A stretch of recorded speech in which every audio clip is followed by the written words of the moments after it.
smells of me. I smell it. It's the charcoal. Probably grilling for that game tonight. I don't think there's one tonight. There isn't one tonight? They're skipping a night? They got a bye night? I thought they were doing, I thought the World Series was every day. Nope. Nope. Skip Sundays. Boo!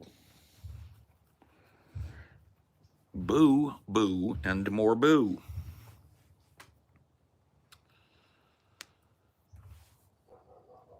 Hello. Dirty D. Wow. Say hello to the peoples. Give the people a look at your little face. At your googly eyes, at your majestic colors. Your pretty, pretty handkerchief. And your beautiful sweater. I was wrong. It was a hitter that dislocated his shoulder, not a pitcher. Okay. Well, that's better. Yeah. They're going to put him in the next game, apparently. Damn. Gets 1 day to recover. Lap boy.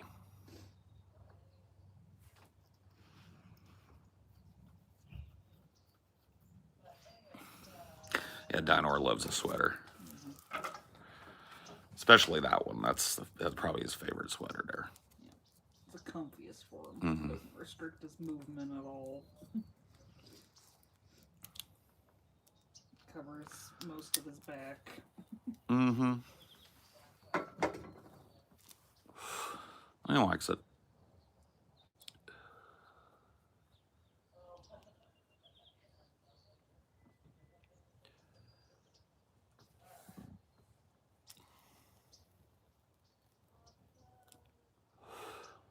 I gotta be honest with you, I don't even know why I started this. I did it on autopilot.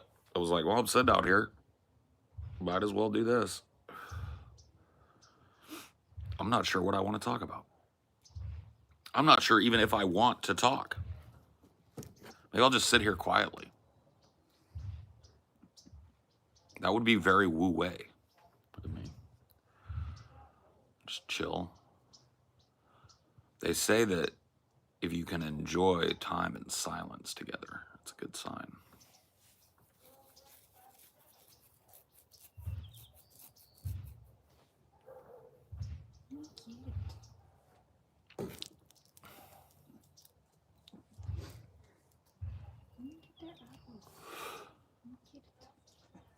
Has your funk cleared from earlier? A little bit. I feel a little better today, or a little better after a nap, is what I'm saying. I got some food in me and I got a nap. And I think that probably helped quite a bit. Still feel a little cool receding hairline. Yeah. Yeah, you like it? Look at it receding all the way off of my head. Barely any hairline, dude. How do I grow a beard like that, please? I'll tell you. I'll tell you the secret. Step 1, stop shaving your beard, right? A lot of people don't know this, but when you shave your beard, it resets the length of your beard to 0, and you have to grow another one. So stop doing that right off the jump. Number 2, wait about 6 months. Number 3, beard. Nice beard, not just like scraggly beard. Nice, big, full beard. Yeah. Provided you got the genetics for it. If after 6 months you're not seeing anything that looks like a beard, you might not. Gotta pay attention when it's coming in too. If it's not coming in here, here, over here, like this is a part right here that a lot of dudes get real sparse. And so like, it's like you got mutton chops and then like real sparse hair here. It just means that like either genetically you're not set up to grow a nice big Viking beard, or that you're just not old enough yet. Like, I'm not even kidding you. In my 20s, I couldn't have grown this. In my 20s, this would have been completely out of the question. That same exact shit. Wouldn't have connected here or there. And this here below my mutton chops and into the chin part of the beard was sparse. and looked raggedy. And so I did a goatee for a long time. We did mutton chops for a long time first. Well, in high school, yeah, I had mutton chops almost all throughout high school, which, you know, it was lucky for me because I could grow really righteous mutton chops, and they were kind of back in again in the 90s as a hairstyle.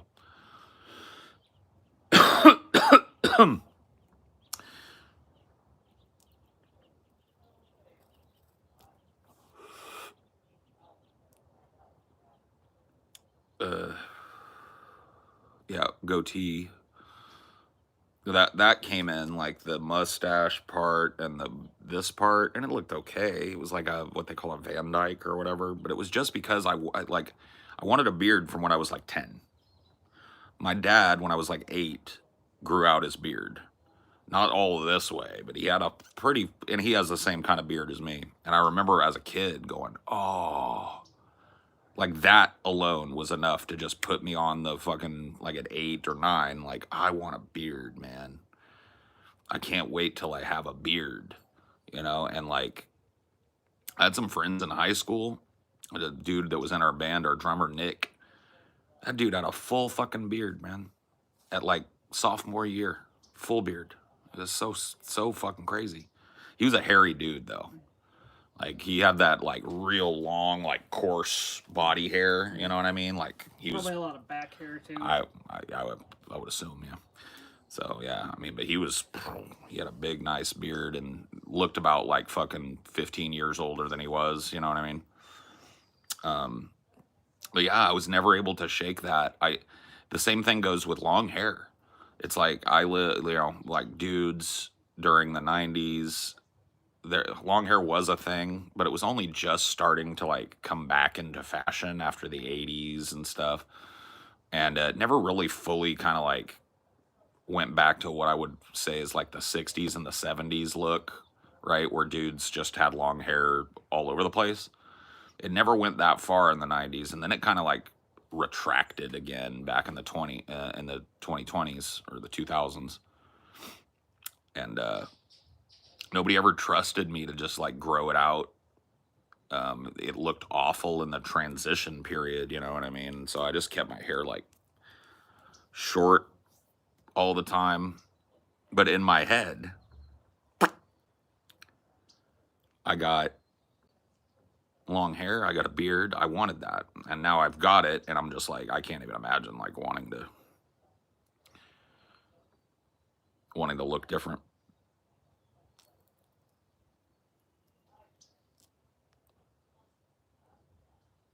Hi, are you American?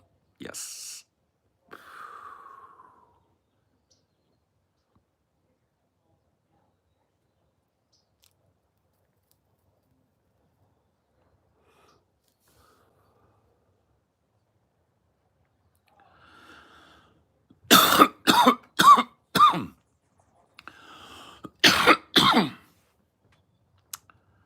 I'm trying to imagine you clean shaving with a haircut, and it's not bad.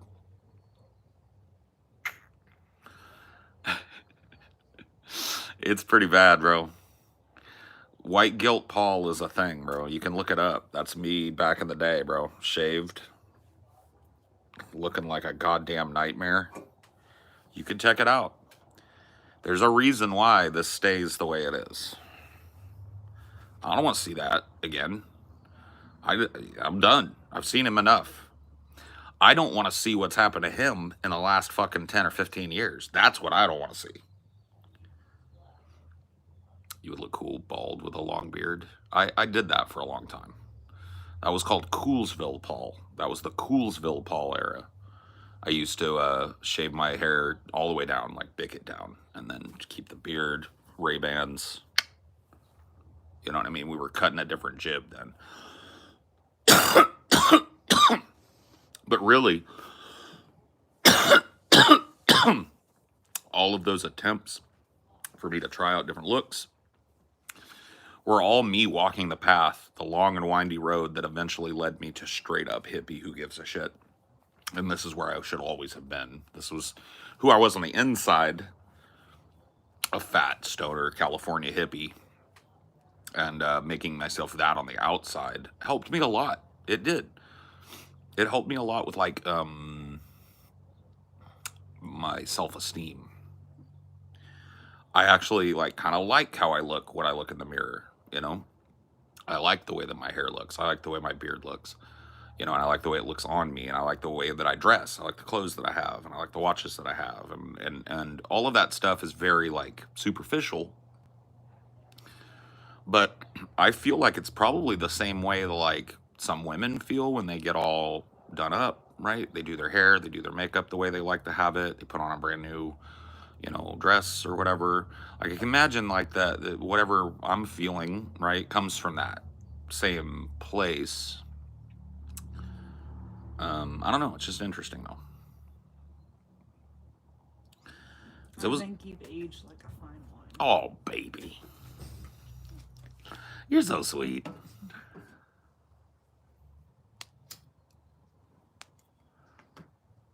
Dear Paul, when are you returning to DP again? Probably November. I would imagine like more towards Thanksgiving-ish. Stay tuned. Ben and I are kind of working it out. I'm going to be in that area for Thanksgiving, so really, really would love to be in the studio, and we're going to do what we can to make that happen. And I really want to see Billy too, hang out with Bill. And he was saying if he's feeling up to it, he would take me over to his studio, and him and I would like cut a track together, which would be huge, dude. I would love that. I saw he just got his pacemaker a couple days ago. Mm-hmm. Yeah, yeah. 2 days ago, he went in for his pacemaker. I sent him a message, and I told people here to go send him a message too if they loved him, because you know when you're, I'm not trying to be negative about it, but when you're big and you're going in for open heart surgery and stuff like that, they're not cutting into his veins or anything as far as I know, but installing one of those things properly and stuff. Anytime they got to put you under, you know what I mean? It's bad. And then when you're that big, and I'm just glad Bill, from what I can glean, came through it, and I know he's going to feel better as a result of it. So.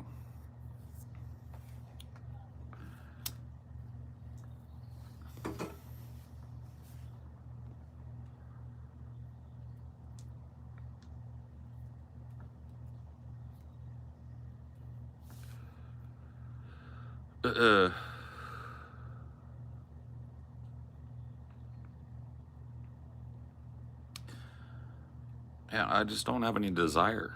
This is what I look like, you know, to me. Shaving off everything, like, could I do it? Yeah. Would it all grow back? Yeah. You know, like, is it a permanent thing? No. Do I care to fucking live that way for 6 months until my shit starts growing back? Not really. All scraggly and shit? Nah.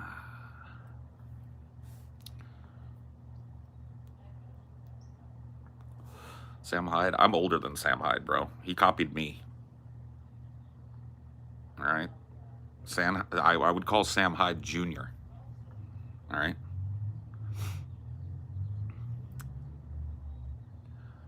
How do you feel about the new Drunken Peasants after you guys left? Wasn't the same for me anymore? Well, I mean, how could it be, right?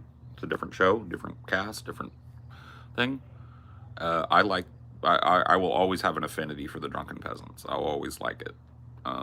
I like Billy. I like Ben. So.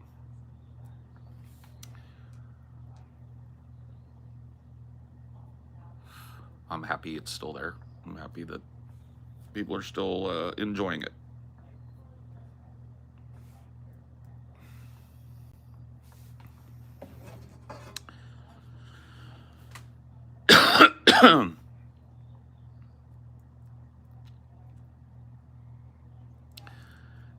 Hangovers at 21 used to be nothing. They became 2 day stinks in the 20s, early 30s, and I'm affected for a week after. Dude, tell me about it. Tell me all about it, bro. I was a fucking horse in my 20s. No joke, dude. Party man. Drinking, smoking, popping pills. Don't give a fuck. Party all night, work all day, come home and party again type of guy. And if I tried to hit shit like that again, I don't think I'd make it. I honestly think if I turned my proclivities back to 21 right now, I'd be dead tomorrow. I don't think my body can handle it anymore, bro. You get old and you really start paying that fucking karmic debt for all that drinking and shit. You know, it really could fucking catch up with you quick.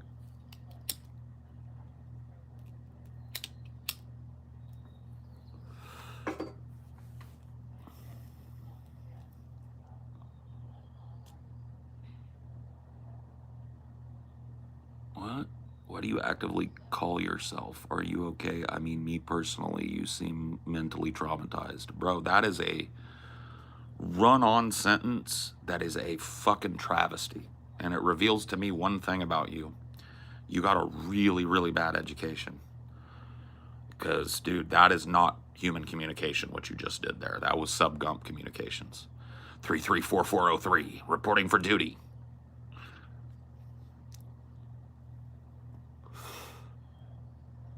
What strain are you pubbing on? This is Khalifa Kush.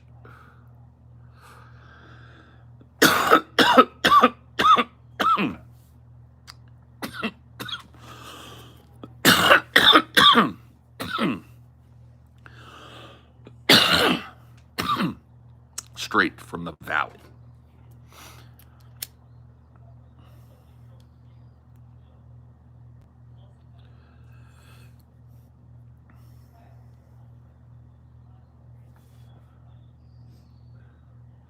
Smoking on Cali, straight from the valley, while I be crashing this Lexus.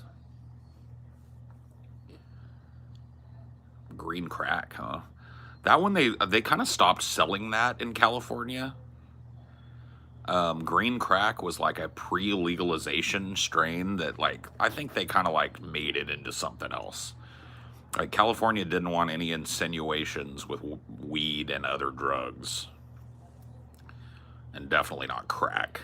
Besides coffee, you got your biscotti latte. No, I mean, like, well, yeah, coffee. We don't consider coffee a fucking drug in this country, even though it is.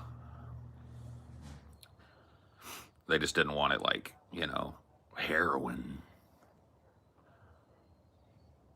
They sell it down here in LA. Yeah, I believe it. I just haven't seen it in fucking forever. I still think someone needs to make a strain called Need for Seed. Need for Seed, yeah. The horniest plants in the game.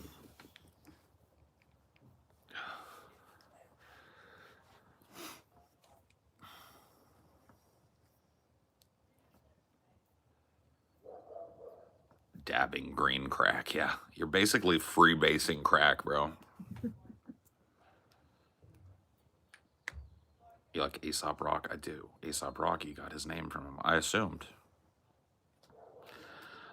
the dude that just added a Y to another, like, really well-known rapper's name was probably influenced by that rapper. In the same way that I feel like all these rappers that add Lil in front of their name might be influenced by another rapper as well.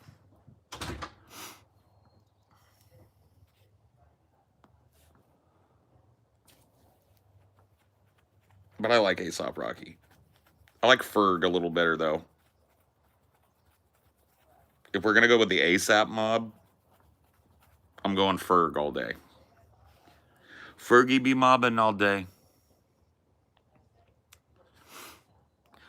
Shabba ranks. Shabba ranks.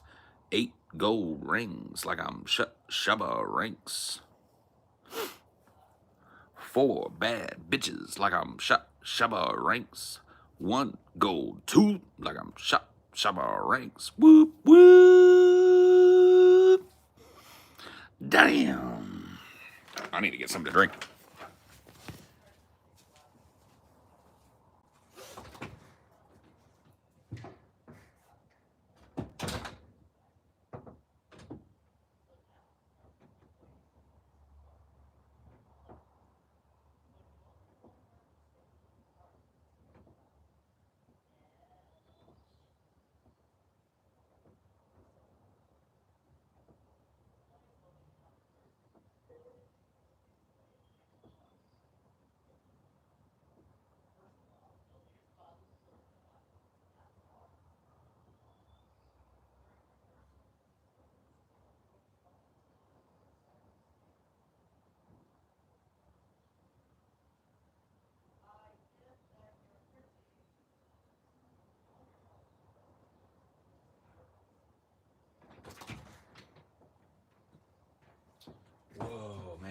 like the magic hour. You guys see this? Colors are like, yeah, we're in the magic hour, y'all. This light is like crazy. Makes that redwood just like glow. That's so cool. Trap Lord, you're so true.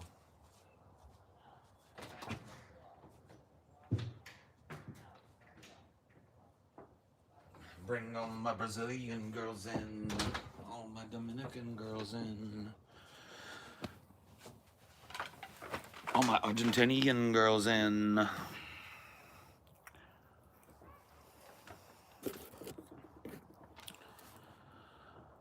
Shabba ranks.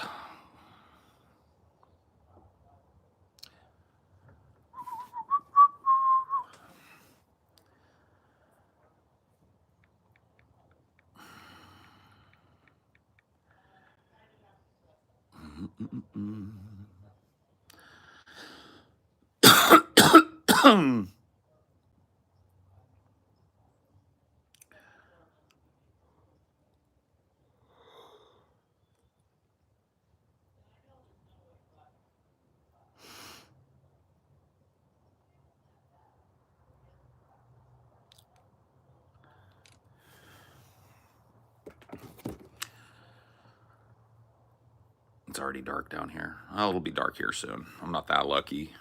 I'm just further west than you. I think Andrew asked me what my favorite Uzi song was. I don't know, honestly, dude. I honestly don't know. I throw Uzi on, and he's like an artist. I don't really pay attention to what the song is that's on. Like, I can't really, like, get an Uzi song stuck in my head very well. It's not quite lyrically based enough. But I still like, I still think the vibe is good. I just prefer, like, I don't even care if you cry. That was the hook in that song was stuck in my head for a long time. I don't even look you in the eye. Told you I was not afraid to die.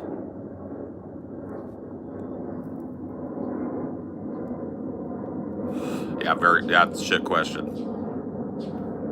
Because the answer is no.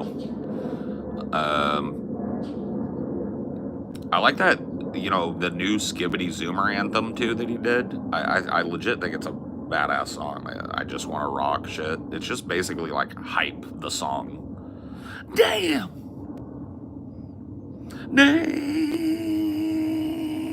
Whoa. It's just like a bunch of like ad libs.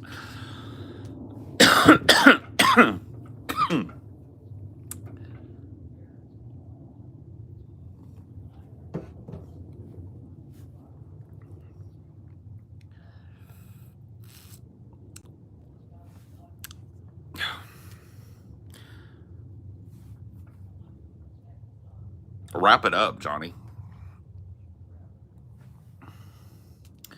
Wrap up the bit.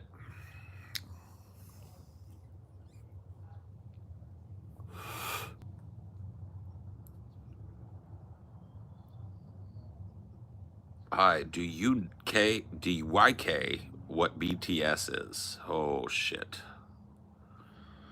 Yes, I know what BTS is. BTS are Korean boys that sing. Am I right?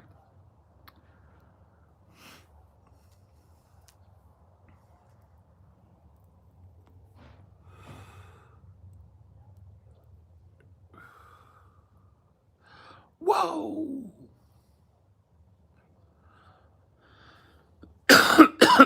You don't know what good music is till you've heard my African hip hop music. Okay. Buddy. You want to smoke this too? You can't. You're not allowed. Okay?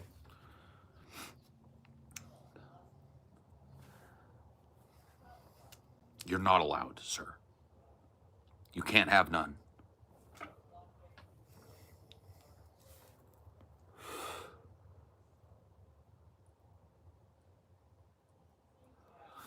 Damn. Damn. Whoa. This ain't what you want. This ain't what you want. This ain't what you want. How's he dance? I need to learn how to do the I just want to rock dance. The hips.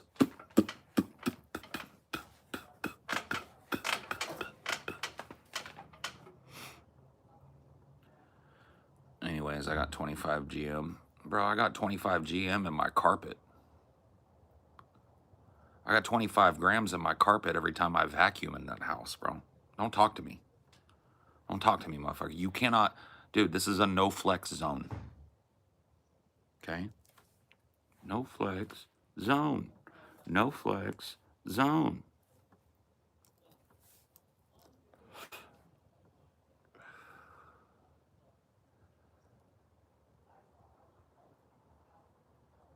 What do you think all the popular podcasters have become Trump shills?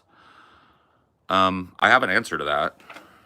And, you know, so we are living at a time right now with unprecedented freedom of speech kind of reversal, right?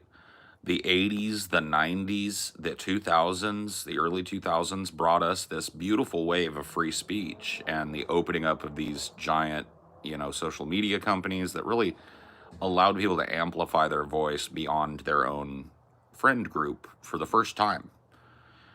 So all that happened over that course of those 3 decades, right? Freedom of speech has this massive expansion. And now I feel like both parties are really looking to tamp down on that speech. But one of those parties is way more vociferous about tamping down on that speech. And that party is the Democrats. And so a lot of podcasters like myself, right, we kind of center the First Amendment pretty hard, right? You imagine? Being able to say whatever the fuck you want is pretty important in my line of work. And when a political party turns its back on that freedom of speech principle and starts with the language control, the thought policing, the this, the that, right? People that work in my type of jobs, right? These kind of like podcasters, radio people, news, like I imagine news people, TV people, right? There's an instant clampdown into what you can say, what's funny and what isn't funny now, what's too far, right? There's all kinds of infringement going on at the moment when it comes to freedom of speech, and the Democrats are no ally when it comes to that. And so I think, in a general way, to go back to the question, why are so many of, you know, big podcasters, why did they become Trump shills? It's probably because, at least perceptually, Trump isn't going after free speech. Now he is, right? They've just lost the optical war. Democrats have lost the optical war, wherein they used to be the freedom of speech people. We're not going to let the religious right, you know, say what we can say how we can dress, etc. That used to be a defining characteristic of the American political left, aka the Democratic Party. Now, that has disappeared from the platform, right?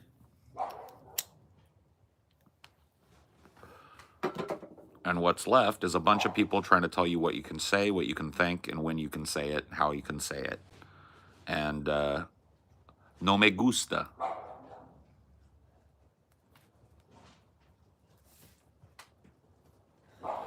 Now, that I haven't chosen to like go the Trump shill route, because I see him as just as much a threat to my ability to say whatever the fuck I want than the Democrats are.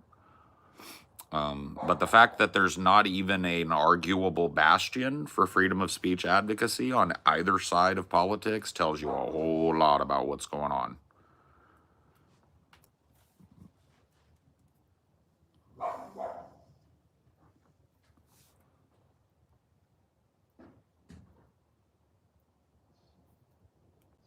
I have a question. I just finished pooping. All right, ban him.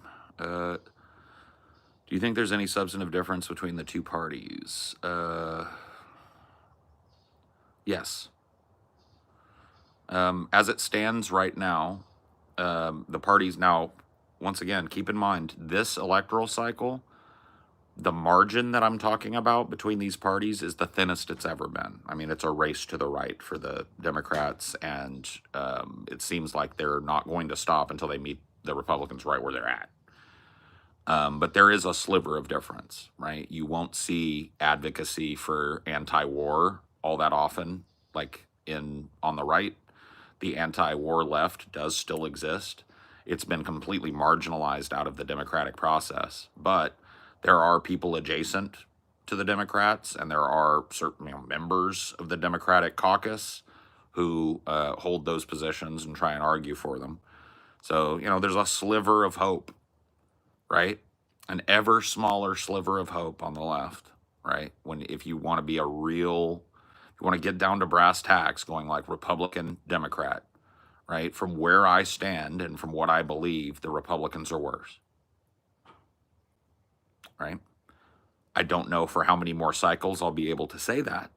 But for right now, Republicans are less likely to support labor. They're less likely to support immigration reform. They're less likely to support police reform, even if the Democrats are catastrophically unlikely to support any of this. There's a shred more credibility to the argument that the Democrats might, in some scenario, do something about one of those things, whereas the Republicans are just openly won't, right?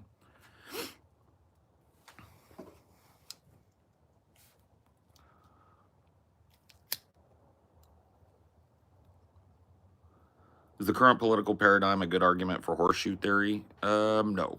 Horseshoe theory, when it comes to left-right, I really don't buy it. I think a lot of times it's just used as a gotcha arguing point and doesn't really inform anything about the conversation. So I don't use the terminology all that much.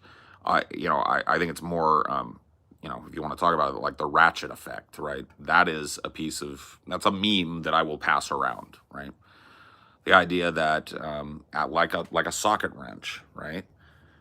The Republican job is to ratchet things to the right, and the Democrats' job is to solidify that and prevent it from moving back to the left. So while the Democrats might be preferable to the Republicans in the short term and from one perspective, because they're not letting it move, it's staying in the same position during the Democrats. They are facilitating over the course of, if you ever use a socket wrench that's locked to one type of rotation, right? You can go right, but if you push left, right? And pretty soon, that's the ratchet effect, right? And so that is why, even though the Democrats present a slightly more palatable option for a leftist to vote for, understanding the long-term problem of cyclically voting for Democrats as they solidify this constant lurch to the right, right? That is the source of my electoral politics takes, 100%, and always has been. I also really like to get under people's skin. I think it's a good time to do it during electoral season because people will oftentimes reveal things to themselves that they didn't know about their own positions. But you got to get under their skin with it. You've got to make them mad. You've got to make them angry at your intransigence, at stopping pointing out the absurdity, right? And so a guy like me, who fundamentally, if you pin me down on my political positions, I'm basically a socialist, right? Or some stripe of social democrat, right? At the very fucking least. I want open borders. I want a progressive tax rate. I want a UBI. I want Medicare for all. I want housing and rent price controls. I want product price gouging controls. I want all these things, right?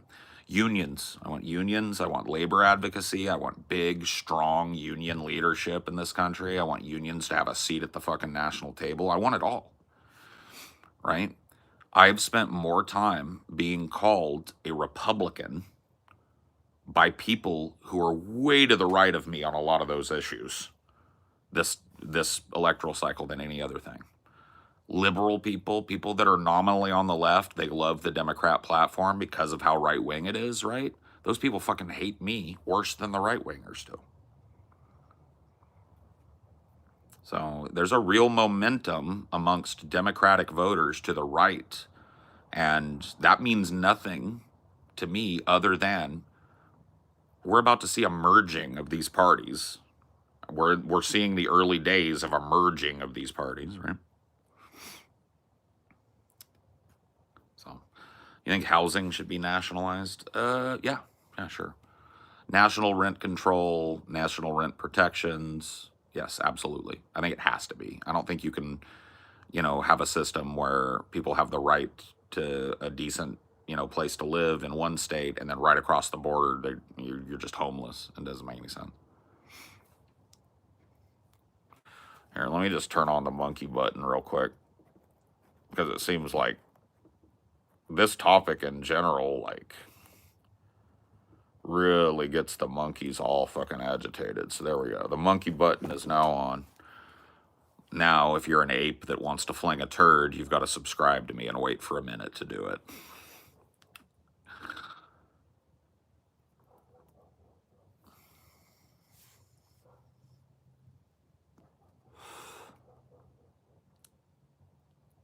Trump chuds are rolling in to raid the stream. It's funny too, because like they act like I'm like the worst opposition to Donald Trump, bro. Like there's no fucking way I'm voting for Kamala Harris, so they're like wasting their goddamn fucking time.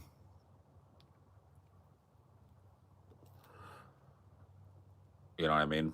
Like go yap at one of these fucking like mama milk suckers, these fucking coconut mommy milkers people. Go yak at them, dude. They're the ones you want to try and fucking get on your side, bro. I ain't voting for no fucking Kamala. You kidding me? You want to know what the problem I have with Kamala off rip? She's a cop. We don't trust the cops. We don't enable the cops, and we certainly don't empower the cops. Fuck that. They lost me at cop, to be completely fucking real with you. The poltergeist, did you vote in 2020? None of your business. I didn't perch on your shoulder and look at you while you bubbled something in the booth. None of my business. I don't give a fuck how you voted. Lose your care about how I voted, because it does not matter.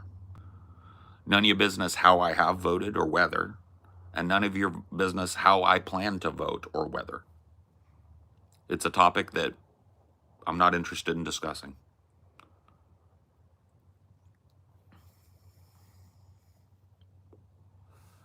Nope. She's a cop.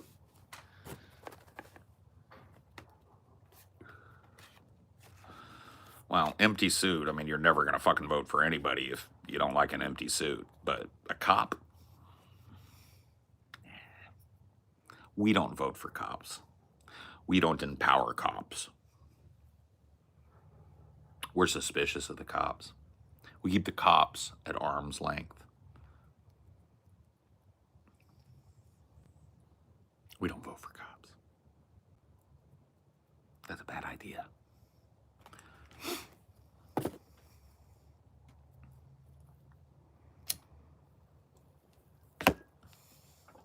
But once again, I don't know if that's just like, like me being an old head or whatever. Maybe that's my Gen X coming out or whatever. I don't know. Like, is that boomerish to you guys? We don't vote for cops? Is that like a boomer take? There's no difference. There's no difference, Rapsta. An administrator cop is a cop. A little edgy. Well, edgy, yeah. But we don't vote for cops. That's just a principle of mine, bro. Is that some boomer shit? Oh, if it is, I guess.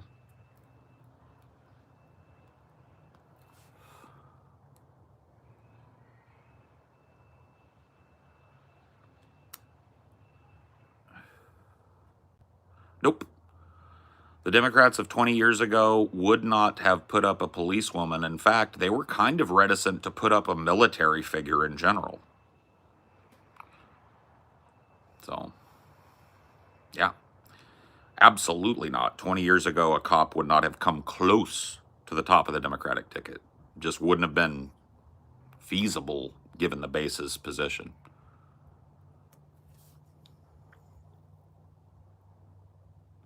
Yeah, John Kerry bit him in the ass real hard.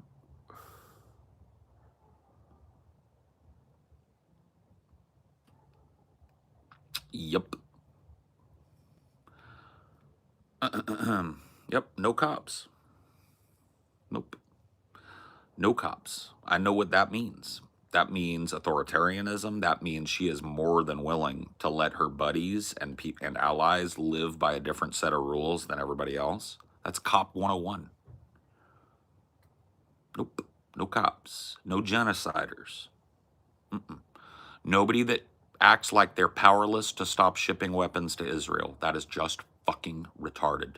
The way these people act like, our hands are tied. We're working tirelessly behind the scenes.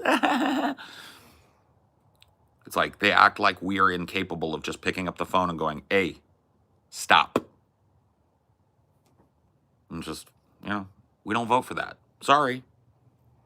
Sorry if that muffs up your plan to have coconut mommy milk for the next 4 years or whatever the fuck ends up happening because of it, but that ain't my job. Look, dude, it was your job to convince us. When I say us, I mean us great undecideds, bro. Us people that are sick of the same two stuffed suits just getting on a rotation every fucking 4 years. Yep. It was all of you political advocates' job to do the real hard work of convincing us. And you guys, by and large, in my experience, decided to go with I'm going to badger this person.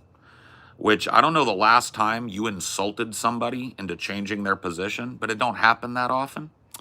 So didn't work this time around, but maybe you'll learn from that. And next time around, you'll have a better time selling me a bad fucking bill of sale. Right? But this time you fucking failed. Cop? Genocider? Red line. Nope. Didn't even have to look at any other policy. Don't even care. Red line, no. I'm sorry, I got principles. No authoritarianism, no cops, no war. Red line, no. Get it?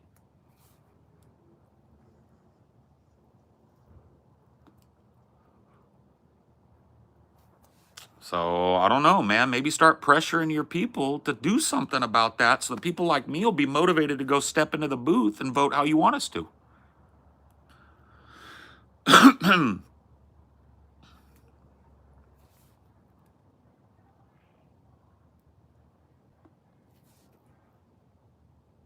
No cops, no authoritarianism, no genocidal warmongering. Red line, big no from me. Sorry.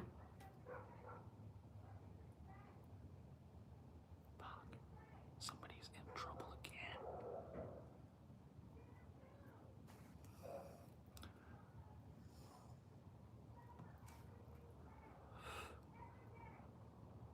Do you have any ideas for a system that could replace the police?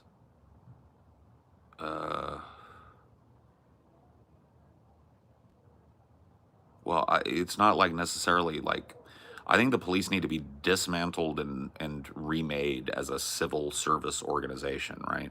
So if there's reports of domestic violence, guns, mob rioting or looting or whatever, you send in cops that are armed to do what they need to do to protect people in that situation, right? If somebody's having a drug meltdown, somebody's having a mental health crisis, you don't send the dude that's strapped with 8 different fucking ways to kill you. You send a trained mental health professional, right?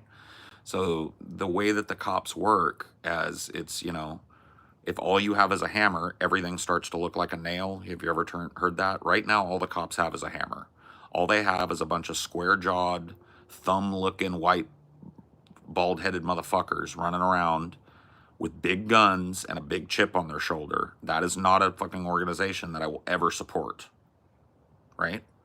But if we rethought the police department and made it into a segmented entity where that big square-jawed motherfucker that you want to show up to stop the bank robbery isn't the dude that shows up to fucking handle the guy that's in the middle of the street naked on Flocka, that might be a good thing. That might save a lot of lives, right? That same guy, that same square-jawed fuck, right, that shows up if there's a fucking machine gun being used in a mall, right? He's the guy that pulls you over if you were going 5 over. Maybe that's a bad idea. You know what I mean? So that's how you could get me to support a policing organization. If it was actually about policing, if it was about civil service, protecting life.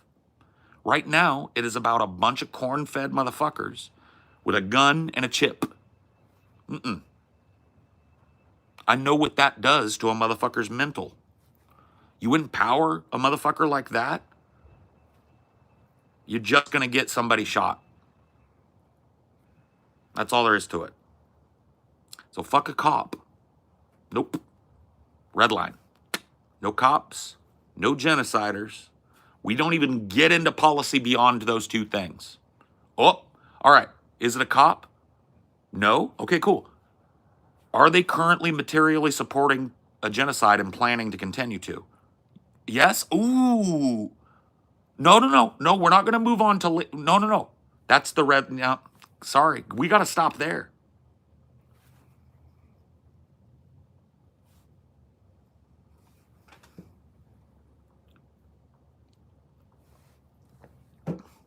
You don't like it? Sorry. You think it's infantile? Sorry. Think it's selfish? Sorry. I don't vote for fucking murderers. I don't do it. I don't vote for people who facilitate constant murder. Sorry.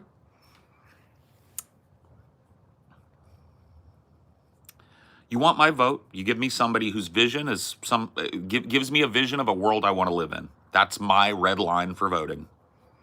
Your politician will convince me that they have a genuine desire to change the world in ways that I think would be beneficial to me, my family, my friends, and everyone else besides. You don't provide me that. You provide me a hellscape of war, famine, and climate collapse, and the continuation of such. You can kiss my vote goodbye. You never had it in the first place. So you may as well start arguing with me about it. Right?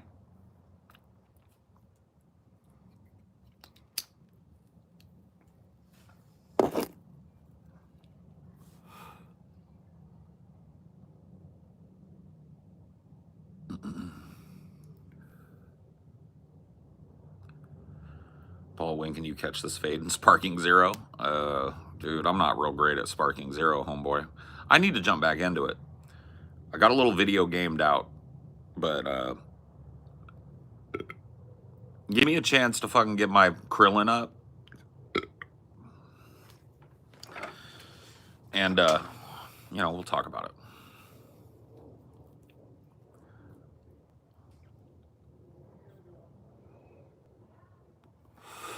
Don't ask Paul why he doesn't vote for Democrats. Ask Democrats how they became so fucking right-wing that average leftists like Paul can't stomach a vote for them anymore.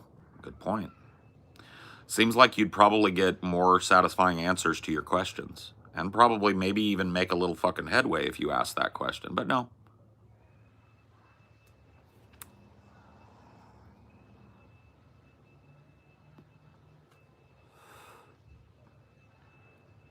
Are you Paul from the Drunken Peasants? No. Who the fuck is that?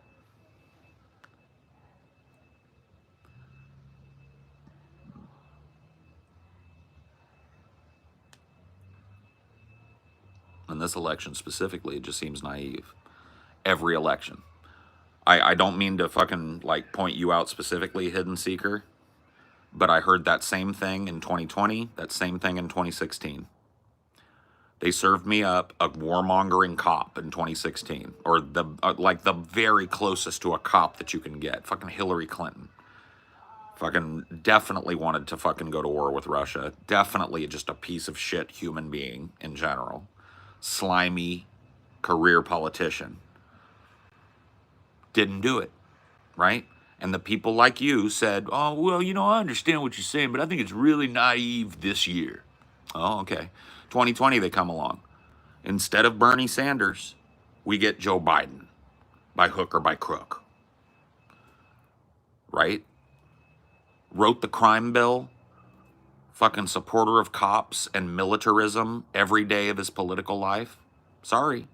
Red lines. And what did your type of person say to me then? Yeah, Paul, I get it, but seems a little naive this electoral cycle. This is, you know, the most important one, you know. Now, here we are, 2024, and it's the same argument, bro. It is never going to work. Me knowing that you think I'm naive because I have principles changes nothing in my life, let alone an opinion that I have, a single opinion. So I don't give a fuck. Get over this idea, right?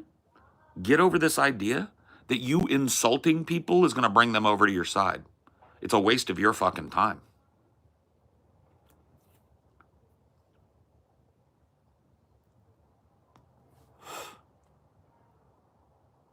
Can't wait for 2028 to be the next most. You know, it always is. Look, dude, I understand, dude. 2024 was a shit show, but now, dude, you have to do it, bro. No, I don't. And whether I do it or not is none of your fucking business.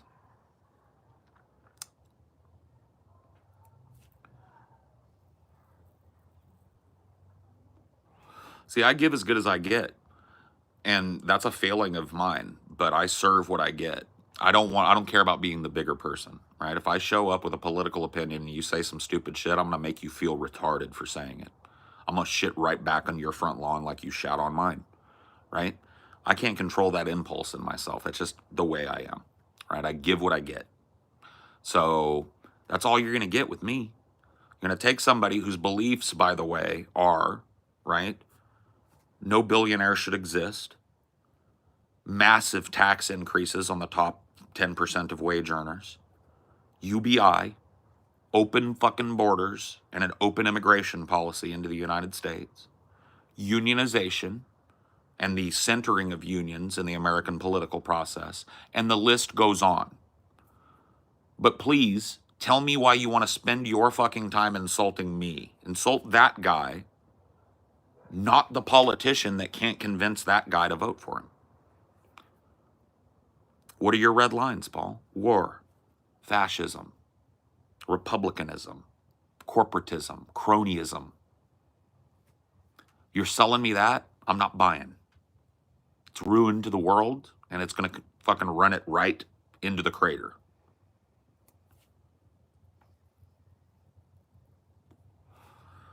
But it is a personal failing of me that when I come with an opinion and people come with browbeating and derision, I give it right back to their fucking bitch asses. I'm sorry, I'm just built that way. I'm Irish as fuck. Right? You want to woof? I'll woof. And I'm probably better at woofing than you, too. Not to fucking toot my own horn. But I probably have way more practice woofing than you. But you want to have that fucking chest thump with me? Let's do it. I'm down.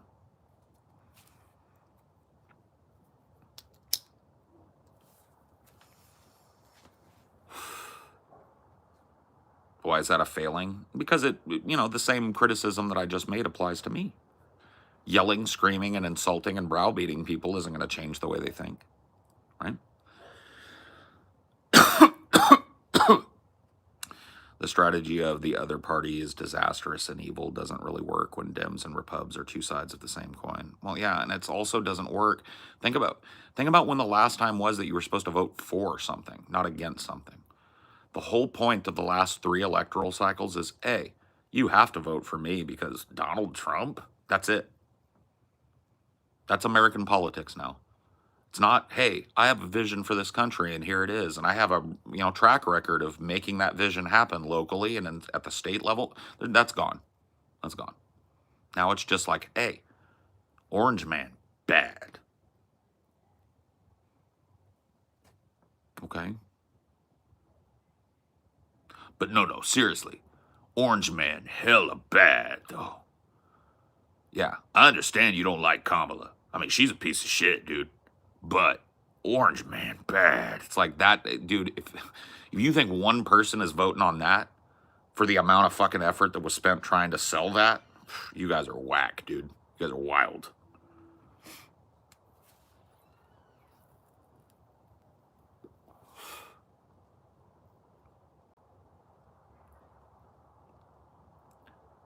Ain't gonna work. Don't have conversations that are that fucking long with each other. Don't add each other. This is not a place for you guys to have personal conversations.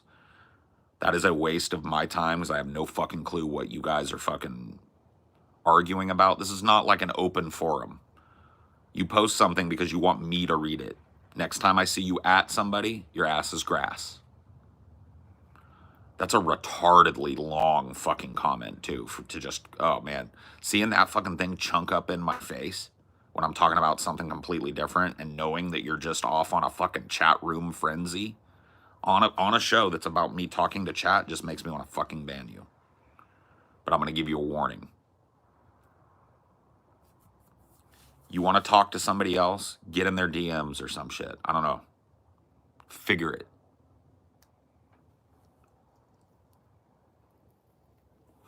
This ain't the Buena Vista Social Club. You're not sitting in a corner of a smoky club having a fucking private conversation. Everybody's reading what you're saying. I don't want to see a big chunky shit like that pointed at another person.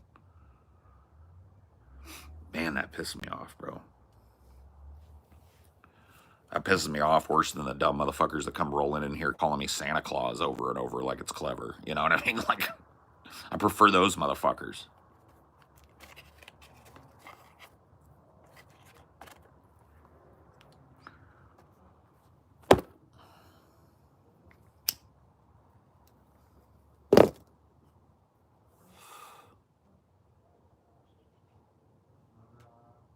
Anywho.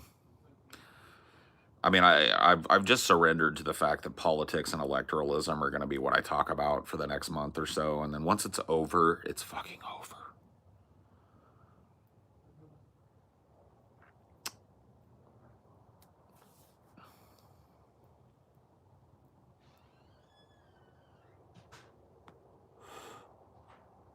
One thing that Twitch does right is that whisper system. I mean, dude, the fact that YouTube doesn't give you an easy way to do that, that sucks. But you guys can have channels, and that channel can have a channel description with your social media.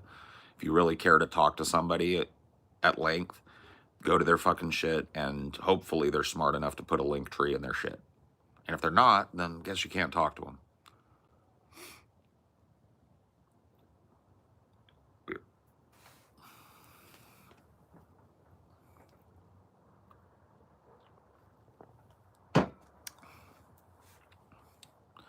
Bro, Cenk has been, I mean, like, dude, the whole TYT is going nuts, bro. Anna is fucking having a melt. She's literally having an existential crisis right before the election already.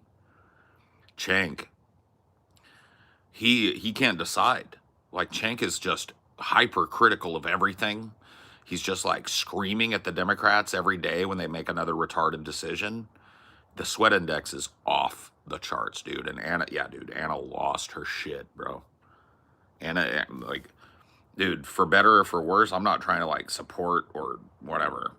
Like, I don't necessarily agree with everything Anna said in her little meltdown, but dude, I understand the frustration. That's just content creator meltdown.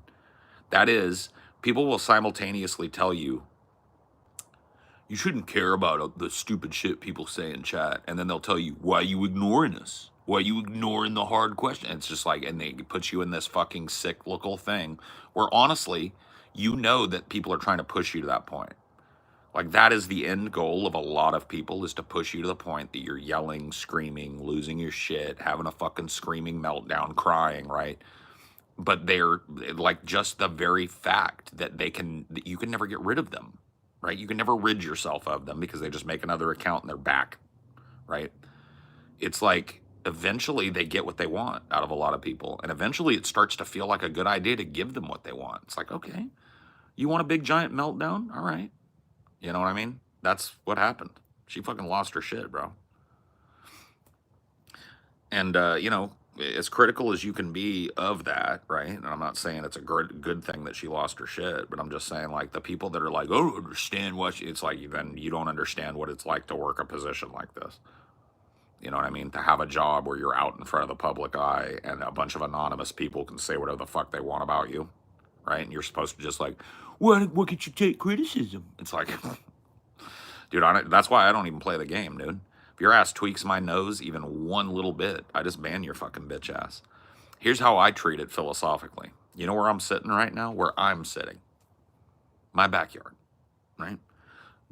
If you were having a block party and somebody came to sit with you in your backyard and went like, hey, you're a fat fucking retard, what would you do? Because I'd slap their chops and grab them by their ear and lead them out the fucking door and give them a fucking foot in the ass to push them along their way, right? But for some reason, because I'm doing that via the internet, I'm supposed to sit here and take criticism. Maybe I am Hagrid from Harry Potter. That's a good point. Maybe I am Santa Claus.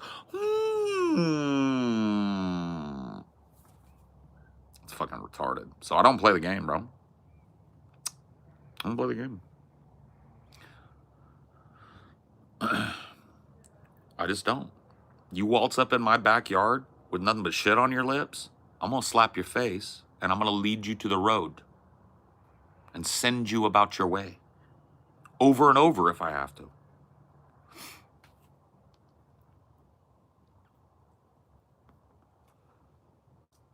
Because that's better than enduring the constant fucking mindless monkey bullshit.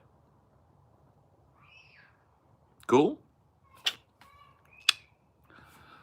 If you don't like how I run it, dude, fucking show me up. Start your own stream. Get 135 motherfuckers to watch you.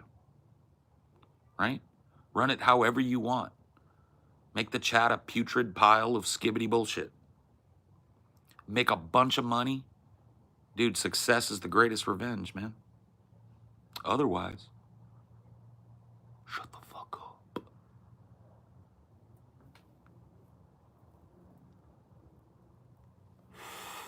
Ironically, I love the way you do things. I sometimes get 100 people watching. Yeah, there you go. No bullshit. No flex zone. All right, I'm going to get another joint. Let's do it.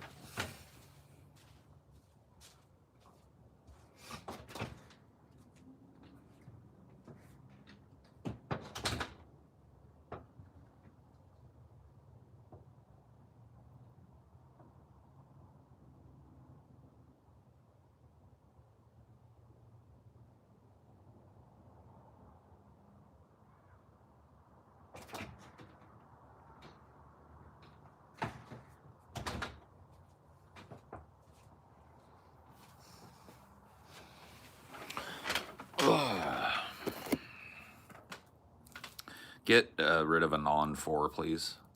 This is a 12-year-old or an adult that should have been failed out of school. I don't know why they've been allowed to type 4 times in here, but let's tighten it up.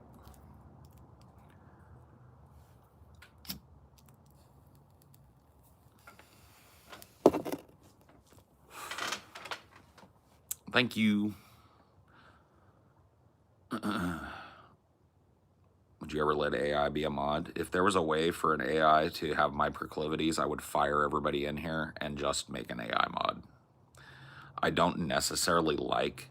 Now, I like the people that I have modded. This is nothing against them, but I don't necessarily like that I have to give people status in this community in order to keep it fucking readable for me. I would rather there just be a fucking background process that takes care of all the retarded bullshit. I think the best way to handle it would be a kind of shadow ban system, right? where it's like these people don't know that they're not even being noticed. Like in their world, their skibbity shit exists, right? Their spam exists. But over here, for the rest of us, it doesn't, right? And there's no way for them to know it. And then you could just never talk about it, right?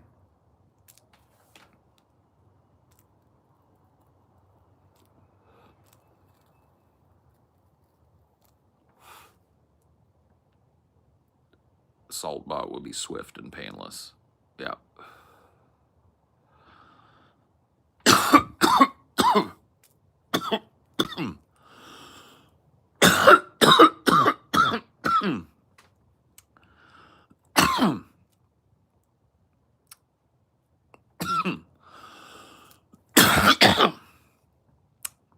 Bleep bloop. AI mod.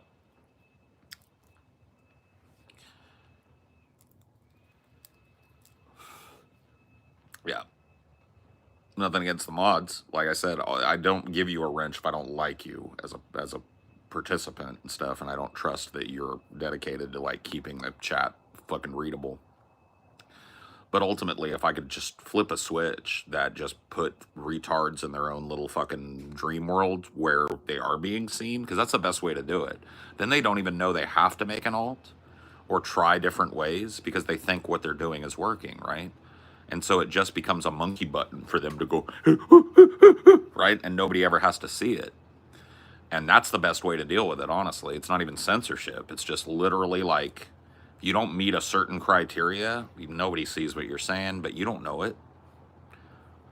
Ooh, ooh, ah, ah, goo, goo, gaga. You know?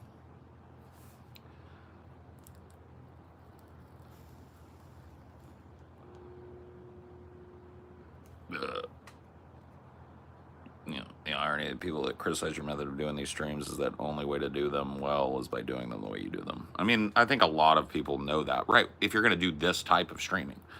See, I don't blame people like that aren't pulling from the chat constantly, right? That's not a part of their show, right? They've prepared this whole thing, and I'm going to talk about this, and I'm going to talk about that, and the chat is just basically like a participant, or, you know, like when Amelia and I get in a back and forth, you guys just don't exist for 15 minutes, 20 minutes while we have this talk, right? And during those moments, what the chat looks like really has no bearing on me. I like to know that while that's going on, it's readable for other people, right? But that's just because it's always my intent to come back to it, right? If you're doing something that isn't chat interactive, where you're not kind of like asking chat to be participants and teeing up good questions, right? Then just let it be wild. Why would you care, right? If you're not looking at it and it doesn't mean anything, then what is the point? But I do these types of streams, and I've been doing them for a long time, by the way. Since about 2008 or 9, I've been doing this type of interactive streaming, which is like sit, talk to people in chat, you know, try and have like something akin to a mass conversation, right? And there is something about this process that fucking sucks me all the way in, bro. I don't know what it is, but there's something that feeds a need in me here. I think it's just I'm over communicative. I'm just like a person that needs to be heard and understood, I think, to a certain extent. And I have this insatiable desire to talk my fucking face off. It's just part of me. And so I think that there's something about this that really. So I do this very specifically, right? And I understand, like a lot of these people that I berate and deride, they're probably used to chats where the chatter is not really looking. You know what I mean? He's doing his own thing, and so it's just kind of like a tee-hee way of saying that he looks like a fat retard, but you know what I mean? You're used to going to these places where nobody's paying attention to the chat. I don't do it that way. I've never done it that way. I'm not going to do it that way.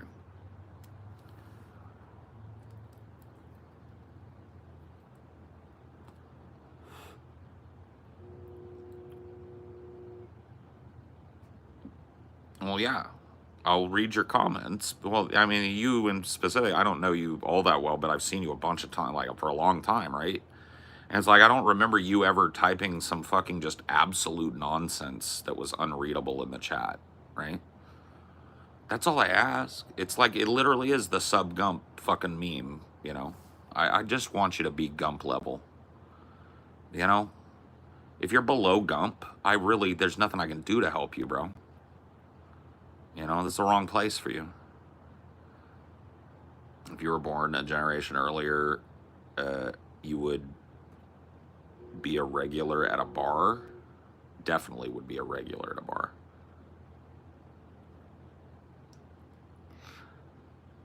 Maybe. Yeah.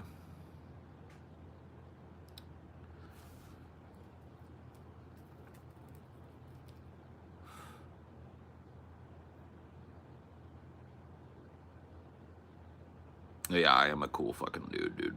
You got that fucking right. I hate it when people are all like overly self-conscious when people tell them something that's true about them. It's like, just take the fucking compliment, bro. Like, that is true. I'm fucking hella cool, right? Hella cool, like extra cool. So yeah, I'll take that compliment. I'm super cool, bro. I'm cold as ice. You're thinking of imposter syndrome? Yeah. Well, am I wrong? Or is imposter syndrome just a new fancy way of saying I have low self-esteem? Because when I looked into it, I heard the term probably a couple of years ago, and I remember looking into it, and I was like, how is this distinct from just having a piss poor sense of self-esteem? And why did we need to come up with an ominous name like imposter syndrome for it? Like, I was just reading it, and it's like the inability to take credit for positive things and the magnification of negative things, the feeling that you're not actually capable and you just blunder your way through things when actually you've demonstrated baseline competence. It's just like, yeah, you don't believe in yourself. You don't have a high, you don't hold yourself in high esteem. You don't trust yourself. You don't have good self-esteem, right? Why imposter syndrome? Why this ominous thing that sounds like a diagnosis that isn't, that you can add to your litany of mental health diagnoses that you like introduce yourself with now? It's fucking wild, bro. Everybody's got to have something, and it's got to have a really ominous name so that they can lean on it really hard. That's how I feel. I feel like and maybe I'm fucking going off on a rant here, but I feel like imposter syndrome exists so that people that don't really have many problems can whine about how hard their lives are. Am I wrong?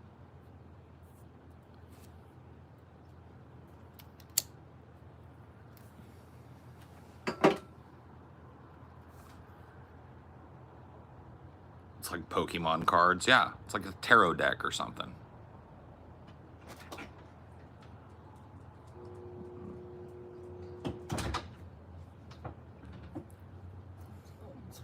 It's going okay. Do you understand imposter syndrome at all? Yeah, I've heard of it. But okay, so maybe you, okay, so can you tell me what imposter syndrome is, just in your words? I'm not asking you for like a clinical definition, just how you understand it. Like a mismatch between what your abilities and accomplishments are versus like what you actually do. Like you feeling unworthy of like a higher position, like you feel like you've cheated your way to the top or something. Right, like when trust in your own abilities. When you fail, you're super hard on yourself, and when you succeed, you feel like you've accidentally found your way to the success, and it had nothing to do with your competence. Like someday someone's gonna find out you're actually a secret idiot, and they're gonna fire you. Right. Or whatever. Isn't this just a really kind of new and ominous sounding way to say somebody has really low self-esteem? I guess because I want to find a word to focus on, like that achievement, ability, and security specifically, and not just general. I guess, but I mean, isn't the problem that person suffers from catastrophically low self-esteem? Yeah, I'd say that that's probably the root of it. Right. If you feel like you're not as capable as other people believe you are, That is a that you huge can part of self-esteem. demonstrably Right. be I capable. can't. I'm incapable. I'm unworthy. I'm only lucky. I'm only lucky. Right. That's all just like I'm worthless. My life is pointless. All of that shit is just piss poor self-esteem. And so what I was talking with the chat about is, do you think that these terms that have come out of pop psychology, like imposter syndrome and gaslighting and stuff like that, right? These modern terms, do you think that they're ultimately like kind of detrimental because they allow people to self-diagnose and then lean on the crutch of, well, I can't because I have imposter syndrome. It makes it, it's hard for me because of my imposter syndrome. I wouldn't necessarily say that the self-diagnosis is the problem. It's pathologizing regular human diversity. I feel like is the problem. I think that angle too, right? Like the idea that every single nuance of human behavior has to have a syndrome attached to it or some shit is.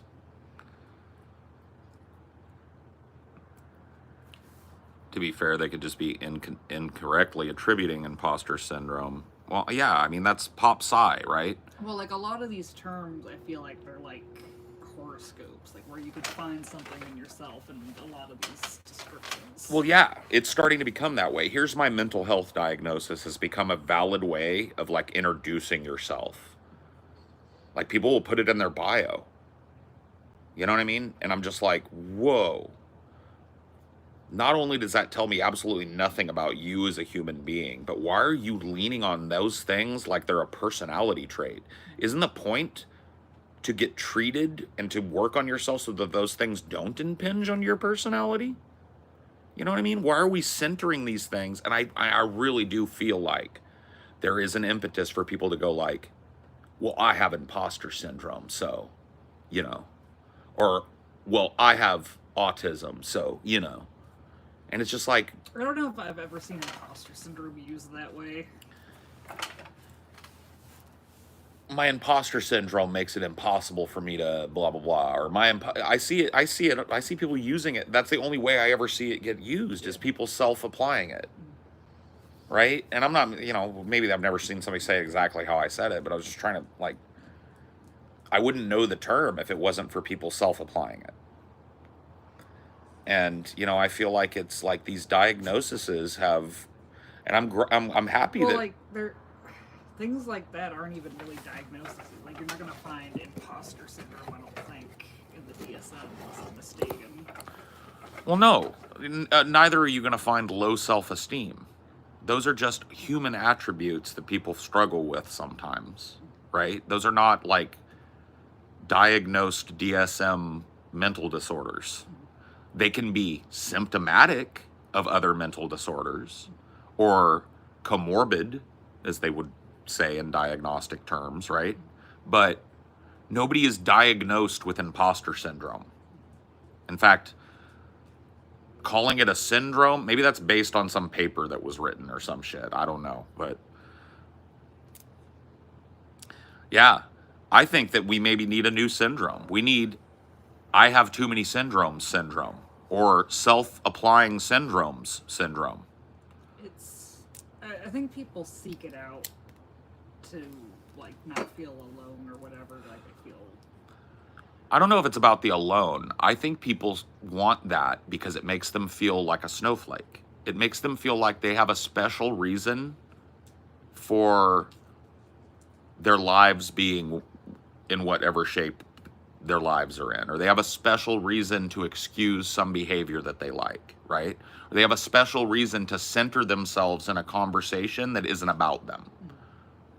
Well, like I feel like it can be weaponized too, like the over pathologizing everything like that. Like that's kind of the purpose of gaslighting originally, is to make the other person feel crazy. Right. It's to make the other person question their perception of reality. That's what gaslighting is. And you could use all these different terms to gaslight someone. Right. That's just imposter syndrome. Or that's just your attachment style or whatever. Yeah, that's your love language. Yeah. Ugh, I hate that. hate that term. It also takes people away from seeing how class exploitation screws them over. I don't know about that. Well, like, yeah, there's this debate in psychiatry that, like, some things that are pathologized are more indicative of, like, socioeconomic problems. Than mental problems, right? But I don't think psychiatry as a whole is just carte blanche doing that. But, like, these little pathologizing every little thing could be. Like, maybe you feel impossible. Well, I think that sort of thing is useful in a clinical diagnostician's repertoire. Yeah, to consider. Right. For To sure. have read a peer-reviewed paper on impostor syndrome gives them a new way of looking at a specific aspect of low self-esteem that may be existent in manic depressives or, you know, whatever, right? That is useful. It escaping into the wild and people running around wearing a t-shirt with it on there, basically, in their social media and using it as a, like, the thing that really bugs me about it, right? And this is a broader symptom of a broader problem. It's kind of main character syndrome driven, I think. There are people out there who will insert their diagnosis into the middle of a conversation as a way of centering that conversation around them instead of the topic. Well, as a survivor of child CSM or whatever the fuck, or what do they call it? CSAM, as a survivor of CSAM, or as a, as a PT, or this is triggering my PTSD, can we change the subject? Or like, I just feel like that should never have a place. I've never felt with my diagnoses of mental health problems that entitles me to walk into a room and get deference to them. That is what I'm talking about. What I was kind of trying to bring up is like the socioeconomic thing, like the whole imposter syndrome. Is it like a unique thing, or is it a result of the pressures of society to succeed? And who knows? But yeah, I mean, it could be it's definitely, I think, more intersectional than some other of course things. Of course. Like how you were raised. If you had a lot of high expectations placed upon you, you might have more imposter syndrome or whatever. That's all understandable from a clinical standpoint. Yeah. These are all things that a clinician should consider when they're diagnosing and treating a patient. But people who don't know fucking word one about human psychology running around with this fucking terminology and self-applying it and applying it to other people, using it to center themselves, that shit is gonna create a negative blowback against what I see as massive progress in people's acceptance of mental health terms. It undermines people who suffer from real mental health problems when self-diagnosed narcissists are running around fucking, and they've got 8 syndromes. They've got CPTSD, they got this, they got that, not 90% of them never been to a clinician. That is so destructive, in my opinion.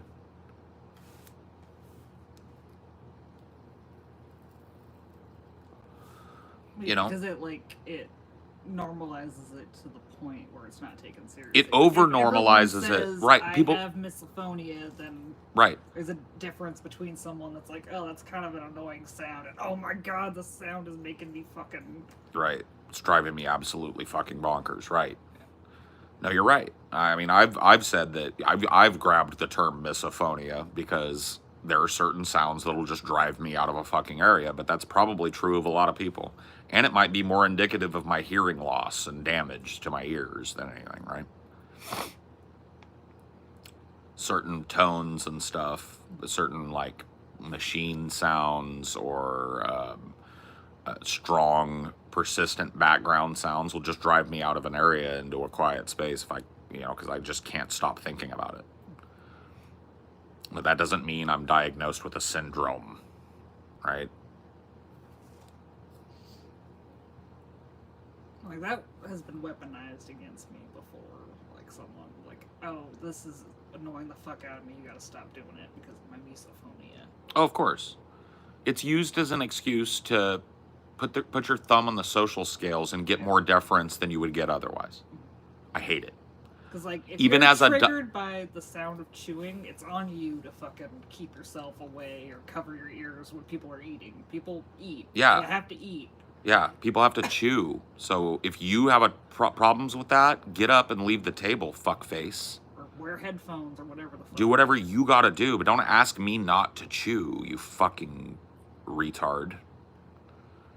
But yeah, no, the way that people will use it as a shield against criticism or as a way to justify shit behavior is damaging to people that actually suffer from diagnosed mental health issues and undiagnosed mental health issues, because it makes people overall less receptive and less empathetic when they've heard it 9 times this fucking week out of the mouths of 9 people that never had a diagnosis. And like with accommodations, you can't accommodate everyone simultaneously. You can't have everyone asking No. for accommodations. It's And like, give for example, let's say someone's allergic to dogs.